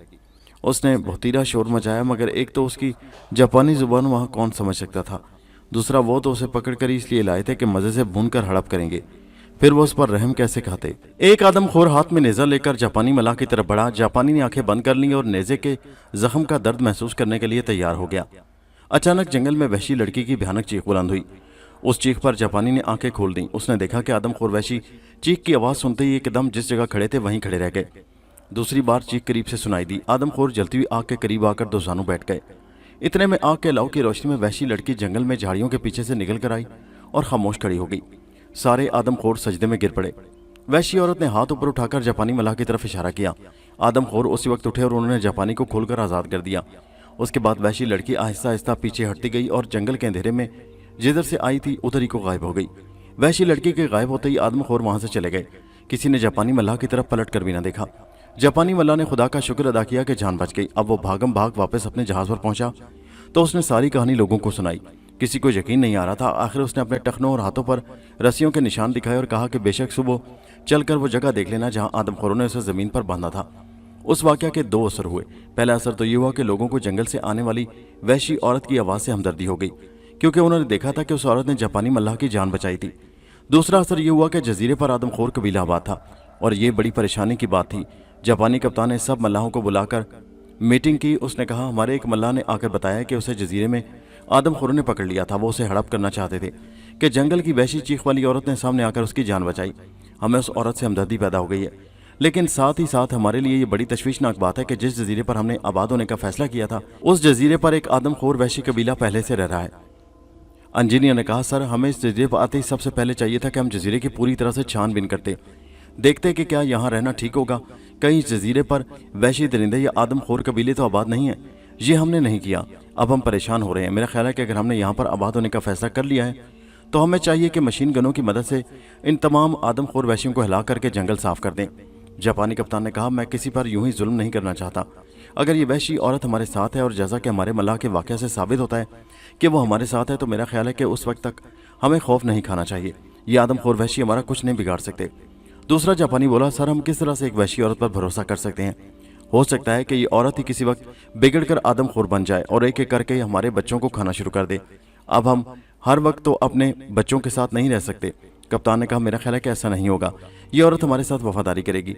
चलो अगर वो वफादार नहीं भी रहती, जब भी हम हर वक्त पिस्तौल वगैरह साथ रखेंगे और अगर किसी वहशी ने हमला किया तो उसका मुकाबला कर सकते हैं। चौथा जापानी बोला, सर आप कैसी बातें कर रहे हैं? ये वहशी लोग ललकार कर तो हमला नहीं करते जो हम इनका पिस्तौल से मुकाबला कर सकेंगे। ये तो पीछे से भी हमला करते हैं और अक्सर इनके तीर जिस्म के पार हो जाते हैं और आदमी को खबर भी नहीं होती। जिस मल्लाह को आदमखोरों ने पकड़ लिया था वो बोला, मुझे तो उन्होंने गर्दन में फंदा डालकर पकड़ लिया था। मेरा दम घुटने लगा और मैं बेहोश हो गया। ये बात भी साबित करती है कि वो आदमखोर हैं, क्योंकि जिस शख्स को उन्होंने खाना होता है उसे जहरीले तीर से हलाक नहीं करते, क्योंकि फिर इंसान का सारा गोश्त जहरीला हो जाता है। कप्तान ने सर पर हाथ रखकर कहा, फिर आप लोग क्या करना चाहते हैं? जो आप फैसला करेंगे मुझे मंजूर होगा। सब यक जुबान होकर बोले, आदमखोरों का कत्ल? क्या मतलब? कप्तान ने ऐनक ठीक करते हुए कहा। एक मल्लाह ने उठकर कहा, जनाब हमारे पास असलहा की कमी नहीं है, तो मैं राइफलें, मशीन गनें और दस्ती बम सब कुछ हमारे पास मौजूद हैं। फिर क्यों ना हम एक रोज़ खामोशी से जंगल में जाएं और जहाँ जहाँ आदमखोर नजर आए उसे ख़त्म कर दें। फिर हम इस जजीरे पर सलामती के साथ अपने बाल बच्चों के साथ ज़िंदगी बसर कर सकेंगे। अगर आप ऐसा नहीं कर सकते तो आज ही यहाँ से लंगर उठाकर किसी दूसरे जजीरे की तरफ रवाना हो जाए। कप्तान ये नहीं चाहता था, मगर वहाँ से दूसरे जजीरे पर जा भी नहीं सकता था, क्योंकि उसमें सख्त खतरा था कि रास्ते में वो किसी अमरीकी जहाज़ के हत्थे न चढ़ जाएं। उसने कहा, मुझे मंजूर है। सारे मल्लाह खुश होकर तालियां बजाने लगे। इंजीनियर और सिक्योरिटी गार्ड के इंचार्ज ने कहा, कल हमले का प्लान तैयार किया जाएगा। जान बचाकर भागकर आए हुए जापानी मल्लाह की इतला की रोशनी में आदमखोरों पर हमले की स्कीम तैयार की गई। मल्लाह ज्यादा नहीं थे, कुल तादाद 12-13 इंसानों की थी। उन्होंने अपने आप को मशीन गनों वगैरह से लैस किया और सिक्योरिटी गार्ड कमांची की कमांड में जंगल में एडवांस शुरू कर दिया। वो 3 तरफ से जंगल में दाखिल हुए। उन सब ने उस जगह जाकर मिल जाना था जहां भागे हुए मल्लाह ने बताया था कि आदमखोरों का अड्डा है। दोपहर के वक्त ये सारे मल्लाह मशीन गने और दस्ती बम लेकर उस जगह जाकर आपस में मिल गए। जंगल में गर्मी और हबस था। उन्होंने देखा कि आदमखोरों की झोपड़ियां बनी हुई हैं, मगर वहां एक भी जंगली आदमखोर नहीं है। झोपड़ियों की तलाशी ली गई, वहां से सिवाय मिट्टी के बर्तनों के कुछ भी न निकला। नेज़े और तलवारें और तीर कमान आदमखोर साथ ही ले गए थे। एक झोंपड़ी का दरवाजा खोला गया तो अंदर इंसानी पिंजरों और हड्डियों का ढेर लगा था। उस ढेर को देखकर वो डर गए। इतने सारे लोग ये कहाँ से ले आते थे? इन सब को ये आदमखोर हड़प कर गए हैं। झोंपड़ियों को आग लगा दो। उसी वक्त सारियों झोंपड़ियों को आग लगा दी गई। असल हकीकत ये थी कि ये लोग जो उन झोंपड़ियों में रहते थे आदमखोर नहीं थे, बल्कि अगर कभी कोई सफ़ेद चमड़ी वाला मल्लाह भूला भटका वहां निकलता था और उनके हाथ लग जाता था तो वह अपने देवता के आगे उसका दिल निकाल कर पेश करते थे। और झोंपड़ी में जो इंसानी पिंजर पड़े थे वो उनके मुर्दा साथियों के पिंजर थे, जिन्हें वो कब्रों से निकाल कर संभाल कर रख लेते थे, क्योंकि उनका ख्याल था कि जिस मुर्दे का पिंजर कब्र से ना निकाला जाए वो भूत बनकर आ जाता है। जापानी मल्लाहों ने झोंपड़ियों को आग लगा दी। जंगल में धुआं उठा तो परिंदे दरख्तों पर से शोर मचाते उड़ गए। जंगली वहशी दूर दरख्तों में छुपे अपनी झोंपड़ियों को जलते देख रहे थे। आखिर उन्होंने जापानियों पर हल्ला बोल दिया। जापानियों ने गोलियों और दस्ती बमों की बारिश कर दी। जंगल मशीन गन की आवाज़ों और दस्ती बमों के धमाकों से गूंज उठा। कितने ही जंगली मारे गए और बाकी भाग गए। शाम को जापानी खुशी खुशी अपने जहाज पर आ गए। उन्होंने 100-150 जंगली वहशियों को हलाक कर दिया था। वो बड़े खुश थे कि आधे आदमखोर मारे जा चुके हैं और बाकियों का दूसरे रोज सफाया कर दिया जाएगा। उस रात जंगल की तरफ से वहशी लड़की की भयानक चीख बार बार सुनी गई। ऐसा महसूस होता था कि वो सख्त तकलीफ में है। मारिया समझ गई कि ये वहशी लड़की अपने जंगल वाले साथियों की मौत पर बहन कर रही है। मारिया जंगल के रहने वालों से खूब वाकिफ थी। उसे मालूम था कि अब उन जापानियों की खैर नहीं है। जंगल के लोग उनसे अपने साथियों का जरूर बदला लेने आएंगे। मारिया ने सिर्फ इतना किया कि जहाज पर रात को सोना बंद कर दिया। अब वह जहाज से दूर एक दरख्त के नीचे सोया करती थी। उसको जापानी कप्तान, उसकी बीवी और उसकी बच्ची से भी बड़ी हमदर्दी थी। वो उनको जंगली वहशियों के इंतकाम की आग से बचाना चाहती थी। उसने एक दिन एक खत लिखा और जापानियों कप्तान की बीवी के मेज़ पर रख दिया। उस औरत ने मेज़ पर अपनी जुबान में खत लिखा देखा तो उठाकर पढ़ने लगी। फिर वो उसे लेकर अपने खामन के पास आ गई। उसने भी खत पढ़ा। लिखा था, अजीज़ बहन, ये खत मैं तुमको एक तबाही से बचाने के लिए लिख रही हूँ। तुम्हारे आदमियों ने जंगली लोगों का कत्लेआम करके अच्छी बात नहीं की। तुम अपने खामद और बच्ची को लेकर जहाज से दूर किसी नए खेमे में रात को सोया करो। उम्मीद है तुम मेरी इस नसीहत पर जरूर अमल करोगी। तुम्हारी एक हमदर्द। कप्तान ने ताज्जुब से कहा, ये कौन औरत हो सकती है? यहाँ तो तुम्हारे सिवा कोई भी औरत नहीं है। क्या ऐसा तो नहीं है कि ये खत जंगल की वहशी औरत या बदरू ने लिख दिया हो? कप्तान की बीवी बोली, वो बदरू तो है। बदरू खत लिखना नहीं जानती। फिर ये किसने खत लिखा है? जिसने भी लिखा है हमारी भलाई के लिए लिखा है। हमारा फर्ज है कि हम अपनी और अपनी बच्चे की जिंदगी की खातिर रात को जहाज से दूर सोया करें। कप्तान ने कहा, जैसे तुम्हारी मर्जी। उस रोज कप्तान ने खेमे में सोना शुरू कर दिया। ये खेमा जहाज से जरा फासले पर दरख्तों के दरमियान लगा था। मल्लाह भी दूर दूर अपनी नई बनी हुई झोंपड़ियों में सोते थे। कप्तान के लिए एक खूबसूरत सी झोंपड़ी तैयार की जा रही थी। जजीरे के आसमान पर सुबह ही सुबह से बादल छाए हुए थे। शाम को बादल और ज्यादा काले स्याह हो गए। बिजली चमकने लगी, बादल गरजने लगे। बादल इतने जोर से धमाके के साथ गरजता कि सारा जजीरा दहल जाता। समंदर में भी बड़ी बड़ी लहरें उठने लगती थीं, जो अंदर खाड़ी में आकर जहाज को अपनी जगह से हिला रही थी। सारे मल्लाह अपनी अपनी झोंपड़ियों में तुबके बैठे थे। मारिया भी एक खाली झोंपड़ी में बैठी थी। अचानक बूंदाबांदी शुरू हो गई और बूंदाबांदी ने बहुत जल्द शदीद और मूसलाधार बारिश की शक्ल इख्तियार कर ली। बारिश, चमक, गरज, सारे जजीरे के दरख्त तेज हवा और बारिश में दोहरे हो रहे थे। परिंदे तूफान से सहम कर अपने अपने घोंसलों में दुबके बैठे थे। आधी रात से कुछ पहले मारिया की झोंपड़ी चमकने लगी। वो उठी और उसने जगह बदली। सामने वाली दीवार के पास आकर बेंच पर लेट गई। उसे बाहर ऐसी आहट सुनाई दी जैसे कोई उसकी झोंपड़ी के आगे से गुजर रहा हो। मारिया ने उठकर झोंपड़ी की खिड़की में से बाहर देखा। उसे तो कोई नहीं देख सकता था, इसलिए बड़ी आज़ादी से सर बाहर निकाले झांक रही थी। उसने दो नीम भरना जंगलियों को नेज़े हाथों में लिए दबे पांव एक झोंपड़ी की तरफ जाते देखा। वो समझ गई कि जंगलियों ने जवाबी हमला शुरू कर दिया है। वो खामोश रही। उसे सदमा था कि जापानी मल्लाहों ने जंगलियों का कत्लेआम कर दिया था, जबकि उन्होंने उनके किसी आदमी को कुछ नहीं कहा था। वो दोनों जंगली मल्लाहों की झोंपड़ी में घुस गए। ठीक उसी वक्त बादल जोर से गरजने लगा और जंगल की तरफ से वहशी औरत की भयानक चीख फजा में बुलंद हुई और सारा जंगल उस आवाज के खौफ से कांप उठा। मारिया ने भी खिड़की बंद कर दी और दीवार के साथ लगकर बैठ गई। जो हालात आगे आने वाले थे वो उन पर गौर करने लगी। सुबह झोंपड़ी में 2 मल्लाहों की लाशें पाई गई। उनके सीनों में नेज़े गड़े थे और दोनों के सर गायब थे। दोस्तों, ये कहानी जारी है। जजीरे पर क्या क़यामत गुजरी, अंबर खलाई जहाज में कहाँ निकल गया, मारिया उस जजीरे से किस तरह निकल सकी और नाग पर क्या गुजरी, ये सब हालात जानने के लिए आप इसी कहानी की अगली किस्त मुलाहिजा कीजिए। उस वीडियो का लिंक इसी वीडियो के नीचे डिस्क्रिप्शन में मौजूद है और हमारे चैनल हैदरवाइज को सब्सक्राइब कीजिए। शुक्रिया।